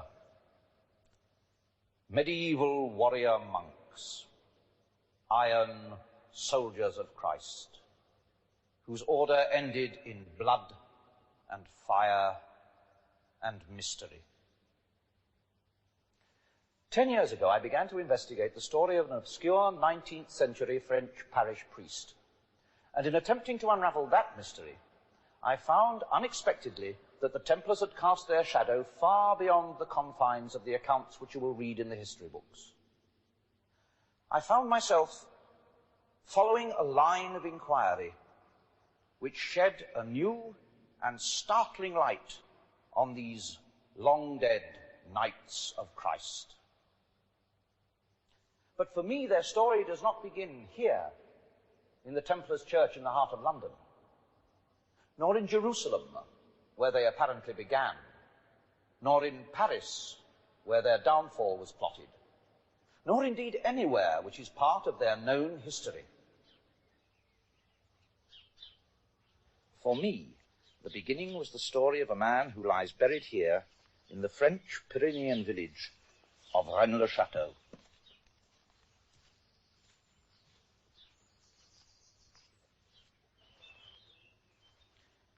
Here lies Bérenger Saunière, priest of Rennes le Château, 1885 to 1917.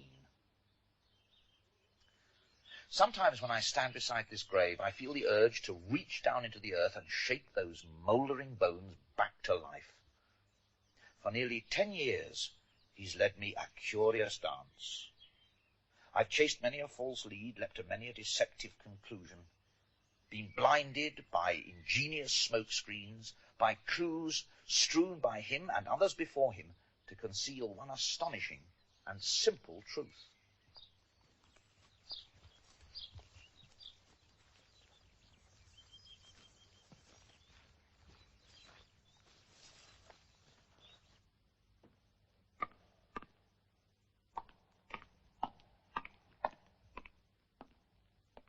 The separate elements of this story have been sometimes surprising, sometimes puzzling. Sometimes they have seemed irrelevant, often disturbing, but never has a new fragment contradicted. I want to show you how the trail which I had to follow led in unexpected directions, how pieces which seem at first to have no connection fit together. But this time I shall not begin with the obvious piece. Bérenger Saunière and his village have always been central to this story, but in reality he is nothing more than the fluttering banner which draws the eye upwards away from the towering edifice on which he is set. This time I want to begin with a part of the underlying structure. I want to move away from Saunière and his village of Rennes le Château. Not far, just 3 miles across the plain. There. The mountain peak of Bézu, once a preceptory of the order of Knights Templar. Bézu, a few stones crumbling to dust on a mountain top, so far from the sound of a human voice that the past can echo undisturbed. But here those echoes are not dying. They resonate with gold and greed and mystery and with lies. The Templars, warrior monks of a religious military order who fought for Christ in the 12th and 13th centuries, who died for Christ, and yet who at the last were accused of many crimes, of denying Christ, of trampling and spitting on the cross. Their story is inextricably entwined in the history of this place, and of the mystery which broke into the 20th century across the plain at Rennes le Château. But before we can begin to approach what underlies that mystery, we must look more closely at the shadow cast by those long-dead warriors of Christ. Warriors clad in their iron mail with cloak of white, emblazoned with a cross the colour of blood. Warriors, yet monks, who had taken the monastic vows of obedience, chastity, and poverty, an immensely wealthy order, who yet were individually poor, owning nothing. One of their seals symbolizes their communal brotherhood, an order of fighting monks, sworn, like other brotherhoods of knights, like the pilgrims, like the crusading noblemen, to wrest the Holy Land from the Moslem unbelievers, who, in the eyes of Christendom, were desecrating the places holy to Jesus, to the faith of Europe. The earliest mention of their name appears to be here in the Chronicle of William of Tyre, written in 1160. He tells us that the poor Knights of Christ and the Temple of Solomon were founded in 1118 by Hugh of Payens. Hugh, with 8 companions, banded together with the idea that, as far as their strength permitted, they should keep the roads and highways of the Holy Land safe, with especial regard for the protection of pilgrims. 9 men undertaking the seemingly impossible task of policing the wild and perilous pathways of the desert. Only 9 men to protect the thousands of pilgrims and crusaders swarming into Palestine in those uncertain and dangerous times. With this plan, we are told, they presented themselves to the King of Jerusalem. He seems to have found their objective a worthy one, and placed at their disposal an entire wing of the royal palace, which stood on the foundations of the old temple. Hence the name Templars. Part of their home still stands. It is the women's wing of the Al-Aqsa Mosque, here on the Temple Mount. Within a short space of time, the king vacated the palace entirely, leaving it in the control of the poor knights.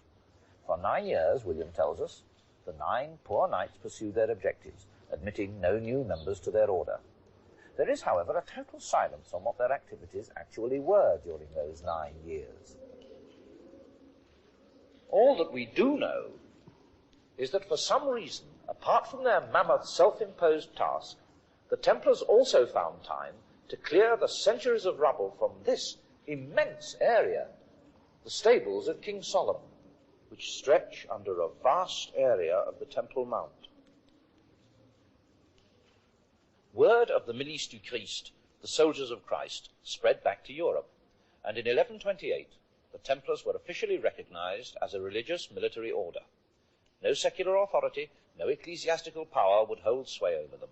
They were a power unto themselves, autonomous, owing allegiance to neither kings nor prelates, answerable only to the Pope himself.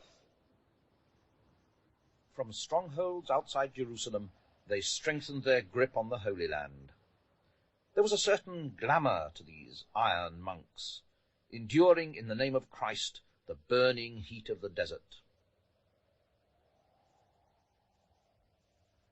In the 2 decades which followed, younger sons of noble families flocked to enroll in the Templars' ranks. Vast donations in goods, money, and land were made from every quarter of Christendom, and within 12 months of their incorporation, the order held huge estates all over Europe, and in 1147 the Templars embarked on the Second Crusade. The reputation they established in battle was one of zeal, tinged with an almost insane foolhardiness.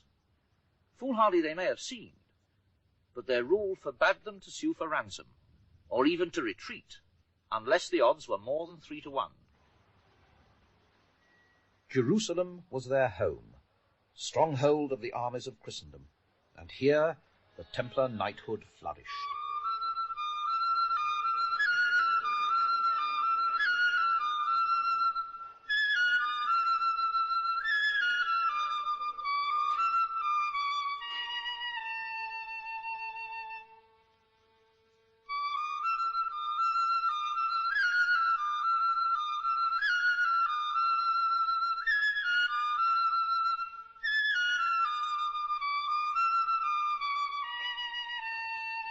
For a century, the power and influence of the Templars grew. Diplomatic links were even maintained with the Muslim world, to which they were yet so often opposed on the field of battle. But the Templars' world was not confined to war and the intrigues of international diplomacy. In their early years here, they established markets and took commission from which they financed their operations. With their network of castle preceptories spread throughout Europe and the Near East, they were able to organize the safe transfer of money for merchant traders. Modern banking grew directly from the system instituted by these efficient and dedicated men. And they traded not only in money, but ideas. Their contacts with Islamic and Judaic culture made them a natural clearinghouse for new systems of thought, new philosophies, new sciences. Some people have even said that they brought the chess game into Europe. Bishops and castles, kings and knights. One can understand the attraction of this game for these ambitious, warlike monks. Checkmate. Shah marked. The king is dead. And the Templars owed no allegiance to kings. At the dawn of the 14th century, King Philippe le Bel sat on the throne of France. The Templars were firmly established with a network of castles throughout his kingdom, but the Templars owed him no allegiance. Their fidelity was reserved solely for the Pope. Philippe had no control over them, and he owed them money, sufficient cause to spur a medieval monarch to action. Heresy was the excuse. The king's first necessity was to ensure the cooperation of the Pope. Through ruthless pressure and intrigue, he engineered the election of the Archbishop of Bordeaux to the vacant papal throne in 1305. The newly elected Pope Clement V then moved the papal court to Avignon, committing the papacy to what is remembered as the Babylonian captivity, its 70 years in France. With the Pope in his pocket, Philippe exacted his payment for the gift of his influence, and that payment included the suppression of the Templars. At dawn on Friday the 13th of October, 1307, the Templars throughout France were arrested. Although Philippe's objective of total surprise seems to have been achieved, his prime target, the order's wealth, was never found, and what became of the Templars' treasure has remained a mystery. In France, the Templars were tried, and many were put to the torture. Strange confessions and even stranger accusations were made. Grim rumors began to spread. The Templars worshipped a devil called Baphomet. At their secret ceremonies, they prostrated themselves before a head which spoke to them and gave them some inexplicable power. Outsiders who chanced to witness their rites disappeared, never to be seen again. And they were accused of other things too, of teaching women how to abort, of sodomy. But most bizarre of all the charges to be levelled against these soldiers of Christ, who had fought and laid down their lives so valiantly in Christ's name and in his service, they were accused of denying Christ and trampling on the cross. Their treatment was without mercy. All were imprisoned, many were burned, and in a papal bull of 1312 the entire order was officially dissolved. But how did these knights, sworn to poverty, become the wealthiest and most powerful institution in Christendom? How did these dedicated soldiers of the faith come to incur the terrible charges of blasphemy and heresy which were levelled against them? Fascinating though these questions were, I began to ask myself if the mystery of the Templars was truly a part of my main task, the unravelling of the puzzle of the 19th century priest Bérenger Saunière and his tiny village. I felt that the Templars had to be left to one side, unless I could find something more tangible to link their presence here with the fabric of the local story. True, there were links, but were they important? Important to the story of Saunière, the penniless priest, which I knew so well. The priest who began in poverty, and yet spent millions. Who made a discovery in his church of the parchments which hid secret messages.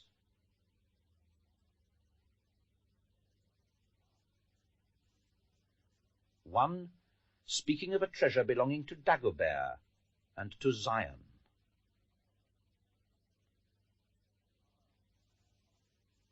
And the other more complex, more cryptic. Shepherdess, no temptation, to which Poussin Teniers hold the key. Peace, 681. By the cross and this horse of God, I complete this demon guardian at midday. Blue apples.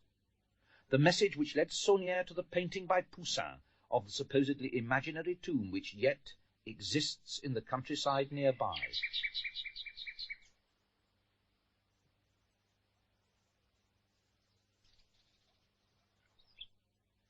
The obvious relevance of the painting led me to undertake a detailed examination of it, and I found what seemed to me to be a curious and rigid geometry. I sought the guidance of Professor Christopher Cornford of the Royal College of Art, who has made a special study of the geometry of paintings. He found a totally unexpected and quite startling underlying structure, and it was pentagonal. The pentagon is formed by overlapping regular triangles, whose angles are 36 degrees, 72 degrees, and 72 degrees, a five-pointed star. Professor Cornford suggested that if Poussin was saying anything, it was that pentagons and the angles of a pentagon were important. Perhaps I should look for them in association with Rennes-le-Château. Regular triangles. What possible connection could there be between geometry and the priest who found treasure in a sleepy Pyrenean village? Then I remembered that Rennes-le-Château is only one of 3 castles vital to this story. Blanchefort, Bézu, and of course Rennes-le-Château itself. Each castle is on a natural mountain peak. I could not possibly have imagined how amazingly Christopher Cornford's theory would be confirmed by that triangle of castles, the angles which they form, 72 degrees, 72 degrees, and 36 degrees. Coincidence? The accuracy is astonishing. Were these 3 castles placed on these mountain peaks because of their pentagonal relationship? And is this surprising geometric regularity of natural forms what Poussin is indicating in his Berger d'Arcadie? As we shall see, this is in fact only a small part of the amazing truth which this painting is intended to convey. For the moment, it's sufficient to turn our attention to these 3 mountain castles and to look more closely into their history.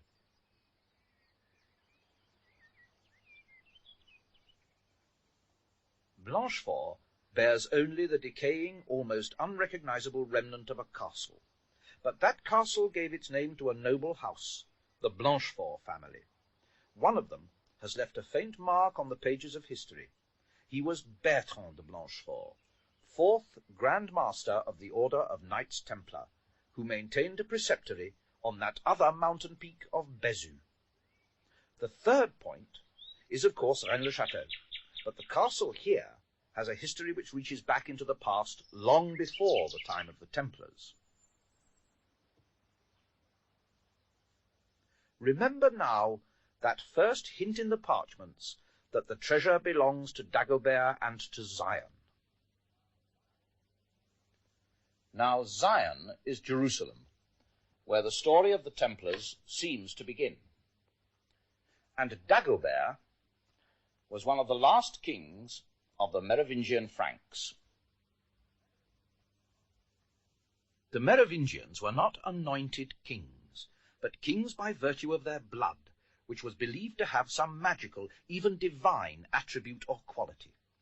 They were called the long-haired kings, and like Samson, their power was supposedly vested in their hair, which they could never cut. According to legend, they were identified by a distinctive birthmark, a rose-red cross.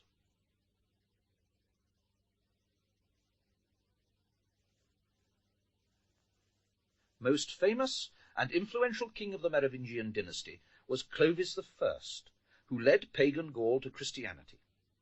When Clovis was baptized at Rheims, he became king not only by virtue of his blood, but also by sanction of the Roman Church. But as so often happens, the rule of a strong king diminishes with his successors. When Dagobert II inherited the kingdom, attempts were made to keep him from his throne, and in the year 679 he was assassinated. His infant son Sigebert, now rightful king, was reputed to have died with him. But a stone uncovered by Saunière supposedly depicts the rescue of that child, who was carried to safety to the ancestral home of his mother, and that home was Rennes-le-Château. Here Sigebert grew to manhood, and through his descendants the blood royal of the Merovingians flowed on in gnarled and numerous family trees, nursing an accumulation of bitterness and rancour stemming from the betrayal of Dagobert and the loss of their rightful inheritance, the throne of France. And at last that blood bore fruit in the house of Lorraine. Godfrey of Boulogne, Count of Bouillon and Duke of Lorraine, was a direct lineal descendant of Dagobert II.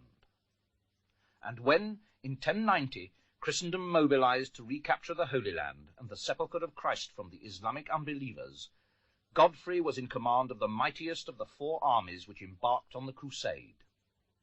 When Jerusalem fell to the Crusaders in 1099, a mysterious group of religious figures convened. The identity of this group has eluded the investigation of historians. Its task was to elect a king of Jerusalem. This shadowy but clearly influential group of electors promptly offered the crown to Godfrey of Bouillon. For the supporters of the blood royal of the Merovingians, Godfrey was already a rightful king, but a king without a kingdom. Now that mysterious conclave had given him the most precious kingdom on earth, the Holy Land. But could I begin to identify this shadowy but powerful organization? And could I find a connection, a link with the Order of Knights Templar? And then I found a document. It attests to the existence in 1090 of a mysterious organization called the Ordre de Notre-Dame du Mont de Zion, the Order of Our Lady of the Mount of Zion, which apparently acted in close concert with Godfrey of Bouillon. The document also asserts that at least 5 of the 9 founding Knights Templar were also members of this same Order of Zion. But how authentic is this document? History seems to make no reference to any Order of Our Lady of Zion. At first glance, the document may well seem spurious, but the deeper one probes into the obscured recesses of history, the greater the weight of circumstantial evidence that emerges.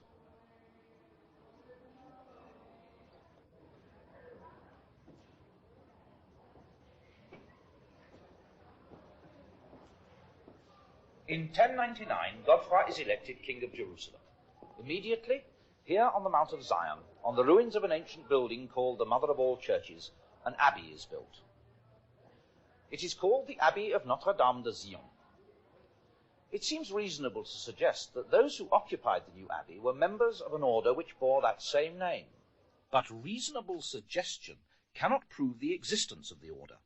However, documents do exist, dating from the time of the Templars, which are not speculative and cannot be disputed. One refers explicitly to the Abbot of Notre-Dame de Zion, and another cites the order in an elaborate transfer of abbeys and church lands. It is clear, then, that we are not discussing some fictional organization, but one which had an actual and documented existence. But what were its objectives? And why did it remain so carefully in the background? And what can be made of its links with the Knights Templar? Let us look again briefly at the early known history of the Templars, but now with this new knowledge held as a backdrop to the picture. The Priory's document insists that 5 of the 9 founding Templars were members of Notre-Dame de Zion, already established in Jerusalem for more than a decade. If I am right, Zion was the shadowy religious group behind the election of the King of Jerusalem. Perhaps I should look to the Church for a figure known to be associated with the Templars and who could provide the link. One figure immediately emerges from the shadows. The dominant Christian voice of his age was Bernard of Clairvaux, of the Cistercian order. The Cistercian monks were the purely monastic, non-military equivalent of the fighting Templar monks. Bernard drew up the rule by which the Templars were to live. Could he also have been concerned with the mystery surrounding the Order of Zion and their hidden involvement in the founding of the Templars, their offspring order?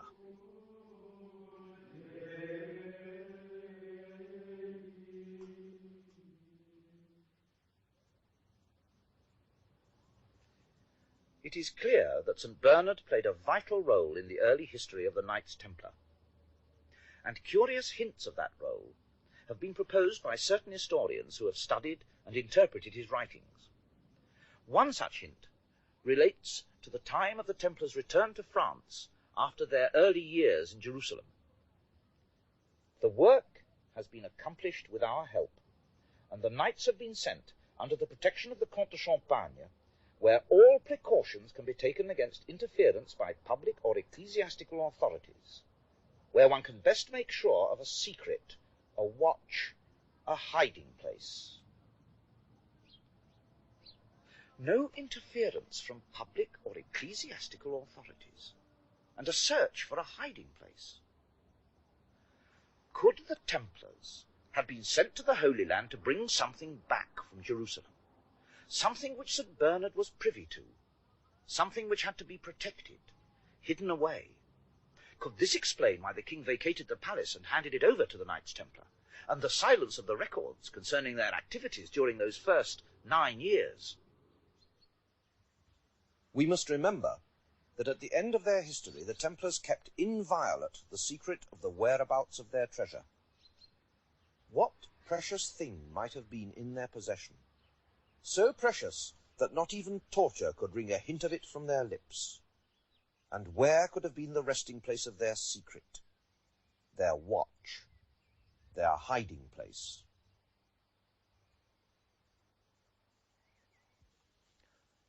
On Friday the 13th of October, 1307, we are told, King Philip succeeded in having all the Templars of France arrested. That statement, however, is not quite true. One group of Templars alone succeeded in escaping the clutches of Philippe's executioners, and they were the Templars of this preceptory of Bézu. How did they escape, and why?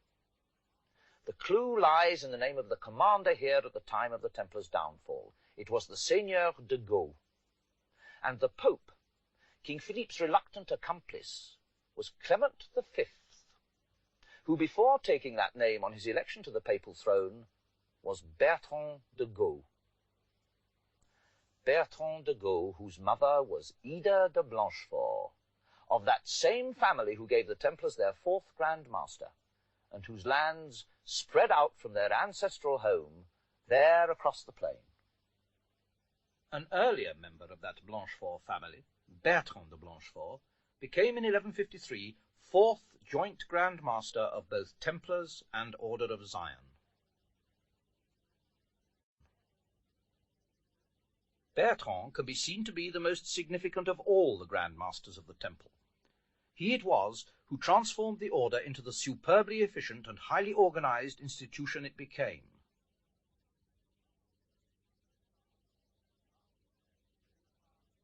Thus, with their mysterious task accomplished in their early years, and under the influence of St. Bernard, the power of the Temple grew. By 1187, both the Templars and their parent Order of Zion were well established. But by then, too, the Templars appear to have grown too powerful, too autonomous, too unwieldy and unmanageable for their parent organization. To the Order of Zion, the Templar order may well have seemed a self-willed and unruly child. In 1187, the Grand Master of the Temple, Gerard de Riedefort, led his knights into a rash, impetuous, ill-conceived, and disastrous battle outside Jerusalem, and the Holy City was lost. The documents of the Order of Zion refer to this action as treachery. And in the following year, 1188, the records refer to a separation between the two orders.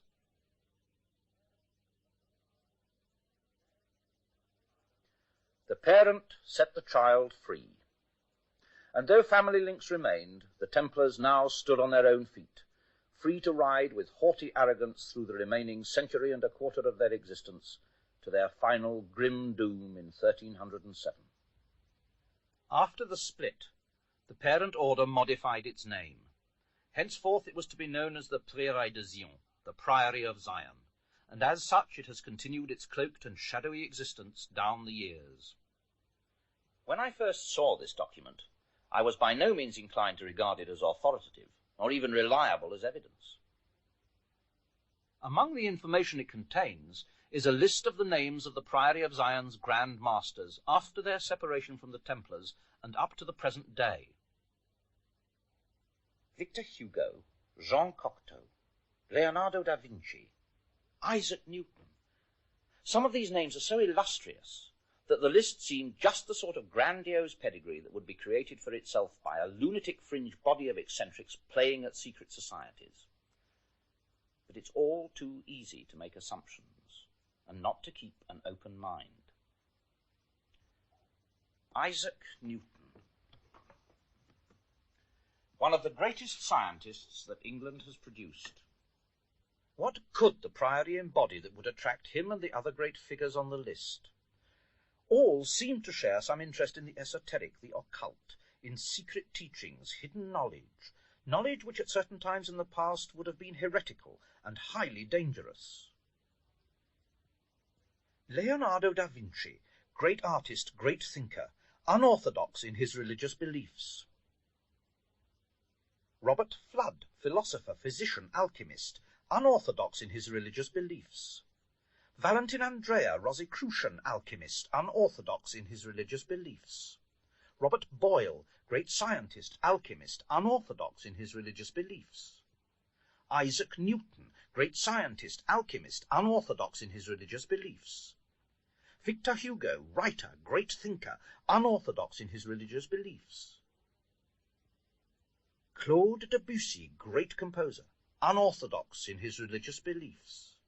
Jean Cocteau, great writer and artist, unorthodox in his religious beliefs. The common ground which all these men share, and they share much, was still not enough. Were the connections more than guesswork? Something was still missing, something which binds these great men and claimed their allegiance and their silence. But we must not lose sight of the origins of our hunt. Saunière, the obscure parish priest, and a remote mountain hamlet. Here, in his church, he found the clues which led to his treasure. Could I perhaps find traces of the Priory of Zion, here at the heart of the mystery? The parchments conceal the key word Zion.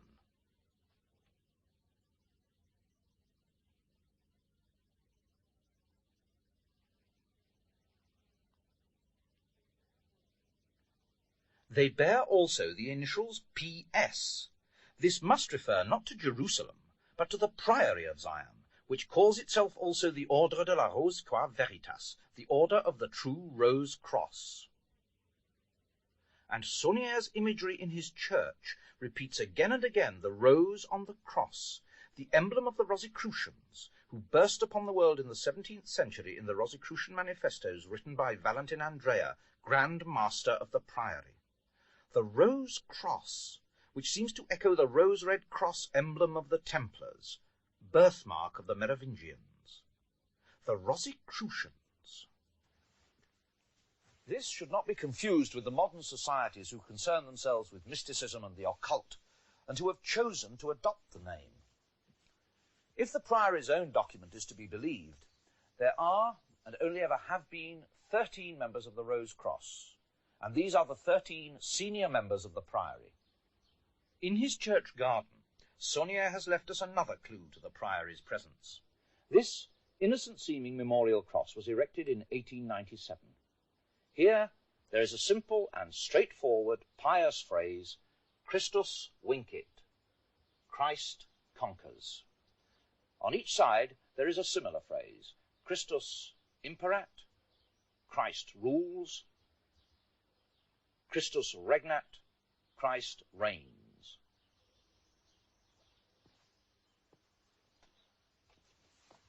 But on the back, his language is again cryptic. Christus AOMPS defendit. Christ defend what? AOM can only mean Antiquus Ordo Mysticusque, the ancient and mystic order. And PS is, of course, the Priory of Zion. Certainly the Priory's hand is at work here. But again, why? Why here? When Saunière found the parchments, he went to Paris. It was to Paris that I, too, had to go to find the mysterious Priory of Zion. The story seemed to stretch into a distant past through heresy and the Templars and murdered kings. And my researches had uncovered a Priory document of genealogies, tracing a descent from the Merovingians and leading to a man called Pierre Plantard de Saint-Clair, in whose veins it seemed now ran the blood of the long-forgotten Dagobert II. After some natural hesitation, he at last agreed to talk about his place in this story. Monsieur Plantard, is there still a secret at Rennes-le-Château? Mais le secret n'est pas seulement à Rennes-le-Château.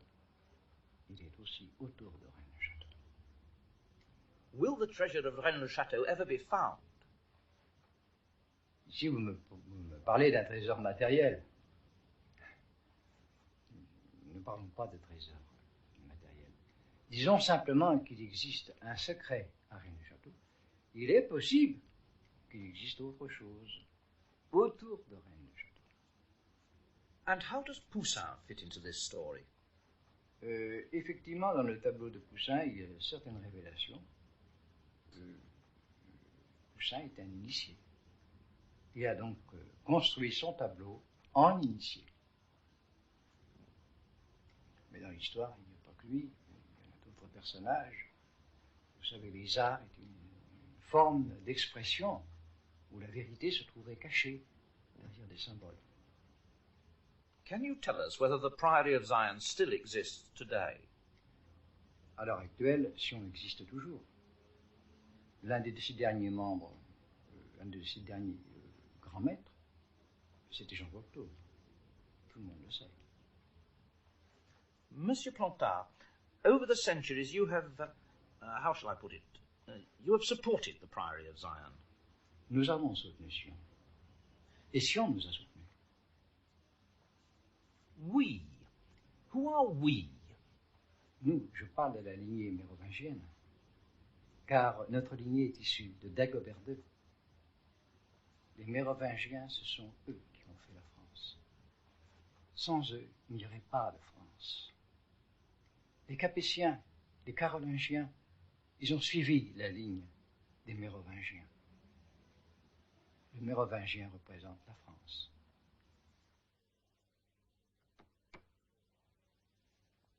Le Roi perdu, the lost king. So strong and persistent a thread in French history and legend. But is this story really nothing more than an elaborate cloak of mystification to cover a futile attempt to restore a long-forgotten dynasty of French kings? How would we in England react to a similar attempt to restore a descendant of King Canute? With good-natured amusement, perhaps. Yet this centuries-long story of blood and faith and politics is not a light-hearted game. So much mystery, treasure, ciphers, heresies, so many intangible maybes. Yet underneath it all, a hard core of fact, of historical sense. Rennes-le-Château, where the son of the assassinated Dagobert was brought. Blanchefort, ancestral home of the fourth Grand Master of the Templars, Bertrand de Blanchefort. And Bézu, the preceptory which evaded the net when the Templars fell in 1307. Bézu, Blanchefort, Rennes-le-Château. Three castles locked together in a precise geometric relationship. Echoed in the 17th century by Nicolas Poussin in his masterpiece Les Bergers d'Arcadie, a picture in which Saunière took a great interest. But is there any reason to suppose that Poussin was involved in a secret other than merely the oddity of having apparently painted a landscape which the experts tell us he never saw? Well, in April 1656, Poussin had a conversation with a French priest. The priest wrote to his brother about that conversation, and historians have long been aware of that letter, which speaks of a secret that Poussin had, which kings would have pains to draw from him. Poussin most certainly had a secret, and I was convinced it lay in the Pythagorean pentagonal geometry with which he structured his painting of the tomb at Arques. But where were all these fragments of information taking me? Some unquestionably locked together. Some were obviously part of the puzzle, but their place in it was unclear. Yet another element was needed, a connecting thread, and that still eluded me. So far I have shown that pentagonal geometry does manifest itself in the relationship of the three mountain castles which figure so prominently in this story. It's time to look at them again, to see if there is anything more to be learned beyond the fact that the triangle formed by these three castles has pentagonal angles. And this is where the story takes another unexpected shift. The accuracy of those angles is already sufficiently astonishing. But from here, it's possible to see that midway between Bézieux and Blanchefort, and blending against the backdrop of mountains, there is another hill feature. It is exactly equidistant from Blanchefort and Bézieux, and the angle formed by the hilltops is exactly 108 degrees, the external angle of a pentagon. We started from a triangle whose apex was Bézieux, and now we have 4 mountain peaks placed in precise geometric regularity. The odds against such a natural occurrence must be astronomical. But of course we can't leave it there. What about the 5th point of the pentagon? Well, there it is, the rocky ridge which blends against the mountainside behind. This time, nature lets us down by a few score meters. Were this structure man-made, it would be possible to forgive so small a margin of error. And even now, 5 years after I first found it, I still find it astonishing.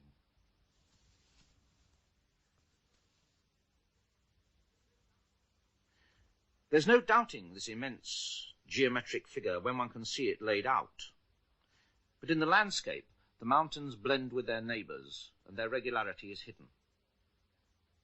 This story began with the hunt for Bérenger Sauniere's treasure, and has led to this amazing geometric figure. Yet the story had always implied that there was more here than mere buried treasure. The pentagram has already appeared elsewhere, hidden in this parchment. But this pentagram, unlike the mountains, was an irregular one. It broke through its surrounding circle. What could this imply? It broke through its surrounding circle. What could this imply? In fact, what is the significance of the pentacle?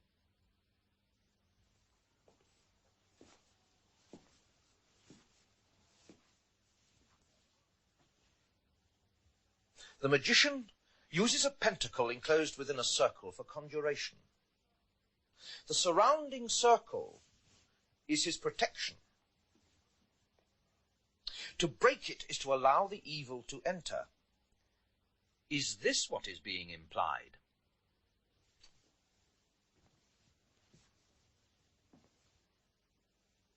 I think not. Certainly it's a possibility, but the pentacle is not only a symbol of black magic, of evil. The shape seemed to be assuming an unexpected significance in my research into the history of the Priory of Zion. It kept nagging at me, and when I talked to Monsieur Plantard, I asked him about the geometry I had found, and what significance he saw in the stressing of the pentacle. The geometry is pentagonal, isn't it? Je ne peux pas vous répondre à ce sujet.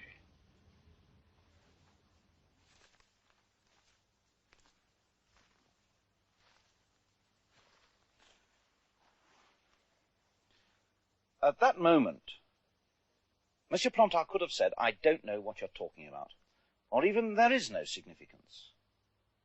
But in a sense, his answer confirmed my suspicion that there was an importance attached to that symbol which I had yet to discover.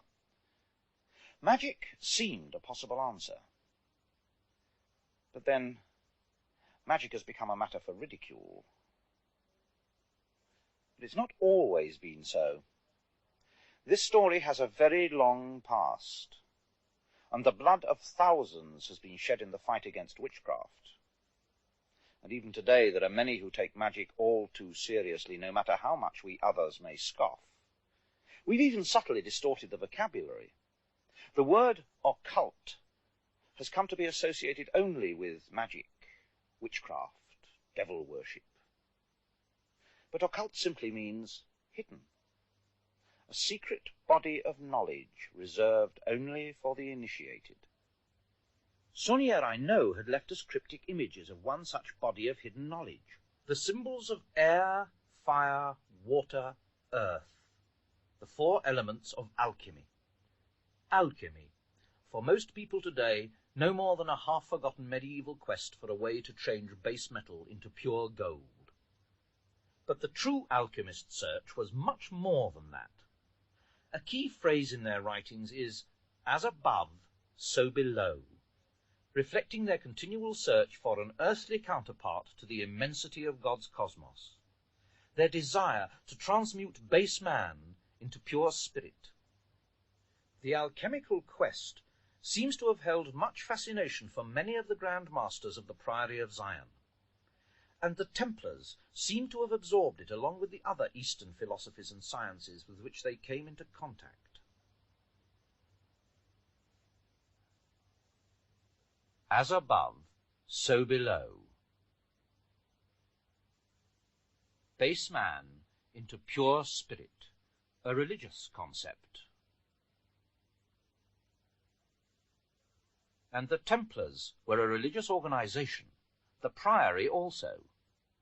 And Saunière the priest emphasized the religious aspect by placing cryptic imagery in his church, a church dedicated centuries before his time to Mary Magdalene, the redeemed sinner who was the first to see Christ after the resurrection.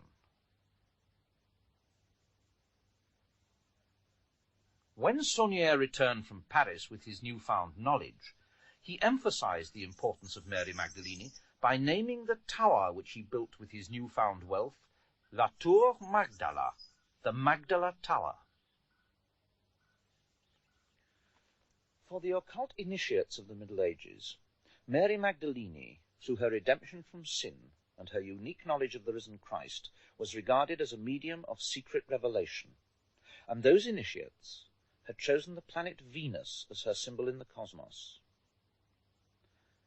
A saint and a star.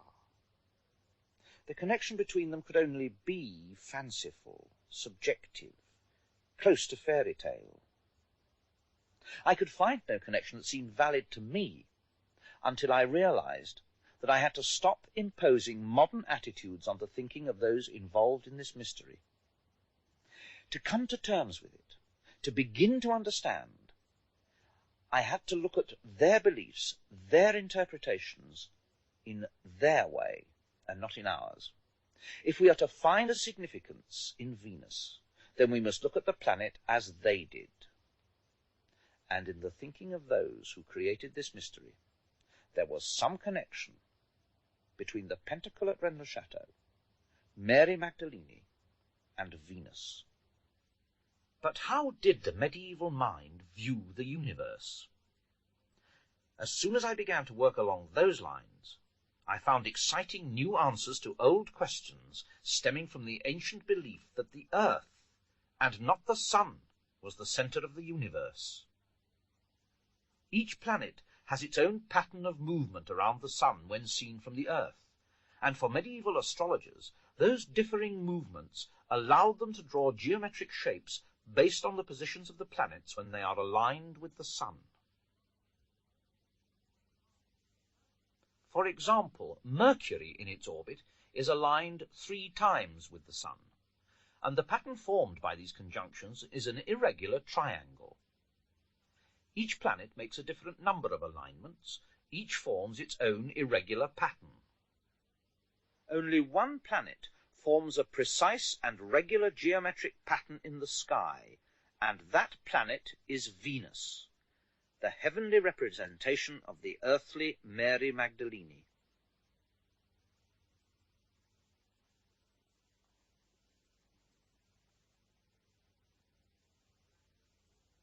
And the pattern she draws, as regularly as clockwork every 8 years, is a pentacle.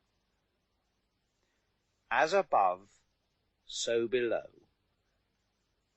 At Rennes-le-Château, village of Mary Magdalene, we have the perfect pentacle, the earthly counterpart of the perfect pentacle in the heavens, the secret and hidden pattern of Venus, the Magdalene.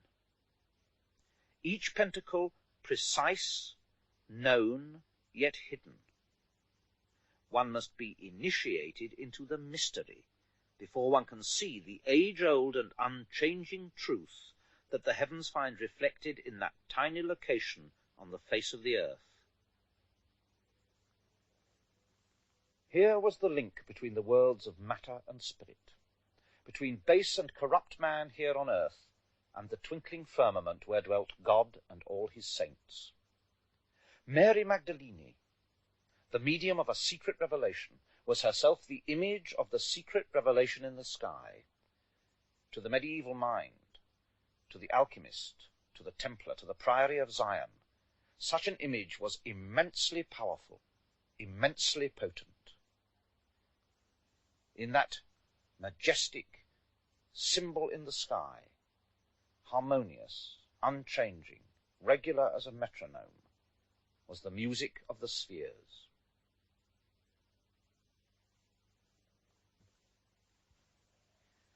"10 years ago I asked a question. Did Bérenger Saunière really find a treasure? That led me into a hunt for the treasure of the Templars, and I found that their shadow obscured the Priory of Zion. 10 years of research into the obscure byways of history, 10 years of discoveries and false leads, of excitement and irrelevancies. But always there were the Templars, the Priory, Rennes, Château, and Saunière's immense wealth. Did he really find some long-forgotten hoard of gold? On balance, I think not. I now think that that mysterious organization, the Priory of Zion, provided him with the means to buy the land, build the house and the tower, perform all his other works, but not for his sake, not for his comfort, not for his purposes, but for theirs. For Saunière now seems to have been no more than the guardian of this place which had such immense significance for the Priory of Zion. The real treasure of Rennes Château is not one of gold and jewels. The real treasure is a secret, the pentacle, a secret which held immense potency in the past, and which for some people still holds that potency today. Shape, I am told, has a property. In other words, certain shapes do certain things. Can a pentacle really do something? I don't know. Perhaps in some ways I don't want to know. I discovered it, so I can't ignore it. All these illustrious people of the past, Poussin, Leonardo, Newton, all of them over the centuries have been involved in this story. Were they really intent on restoring the deposed Merovingian blood? What can there be so special about this royal bloodline that can ensure centuries of loyalty? Still, something seems to be missing, and only the Priory of Zion can answer all the questions which seem to increase even as the discoveries are made. The Priory of Zion. Does it still exist? Is it really still alive? Still a force to be reckoned with? Certainly it existed in the past, and it has been powerful, and it has been associated with a pentacle and a royal dynasty. If the Priory of Zion still exists, and Monsieur Plantard insists that it does, then the latest name on their list of Grand Masters is Jean Cocteau. Was he really involved in all this? After 10 years of research, I no longer wonder. I can only observe and record. And I have one more thing to show you. Something which brings me full circle back to London. Not to the Templars' church, but to a church little more than a mile away, just behind Leicester Square, the church of Notre-Dame de France.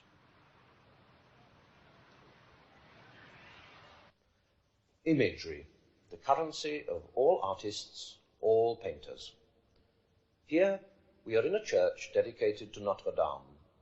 Bombed in 1940, it was restored and redecorated by artists from all over France. The mural in this side chapel is a crucifixion, painted towards the end of his life by Jean Cocteau, His style is instantly recognizable.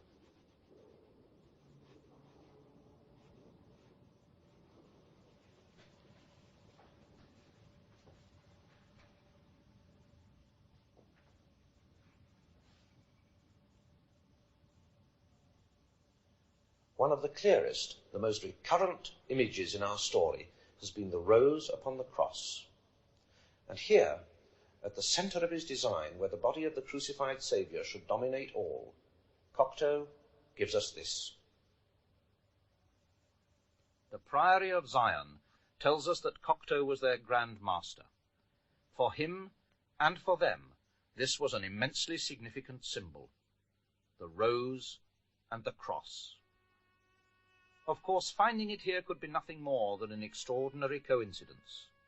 For me, it is one more piece of evidence for a shadowy, centuries-old mystery, which is only now, slowly, finding its way back to the light.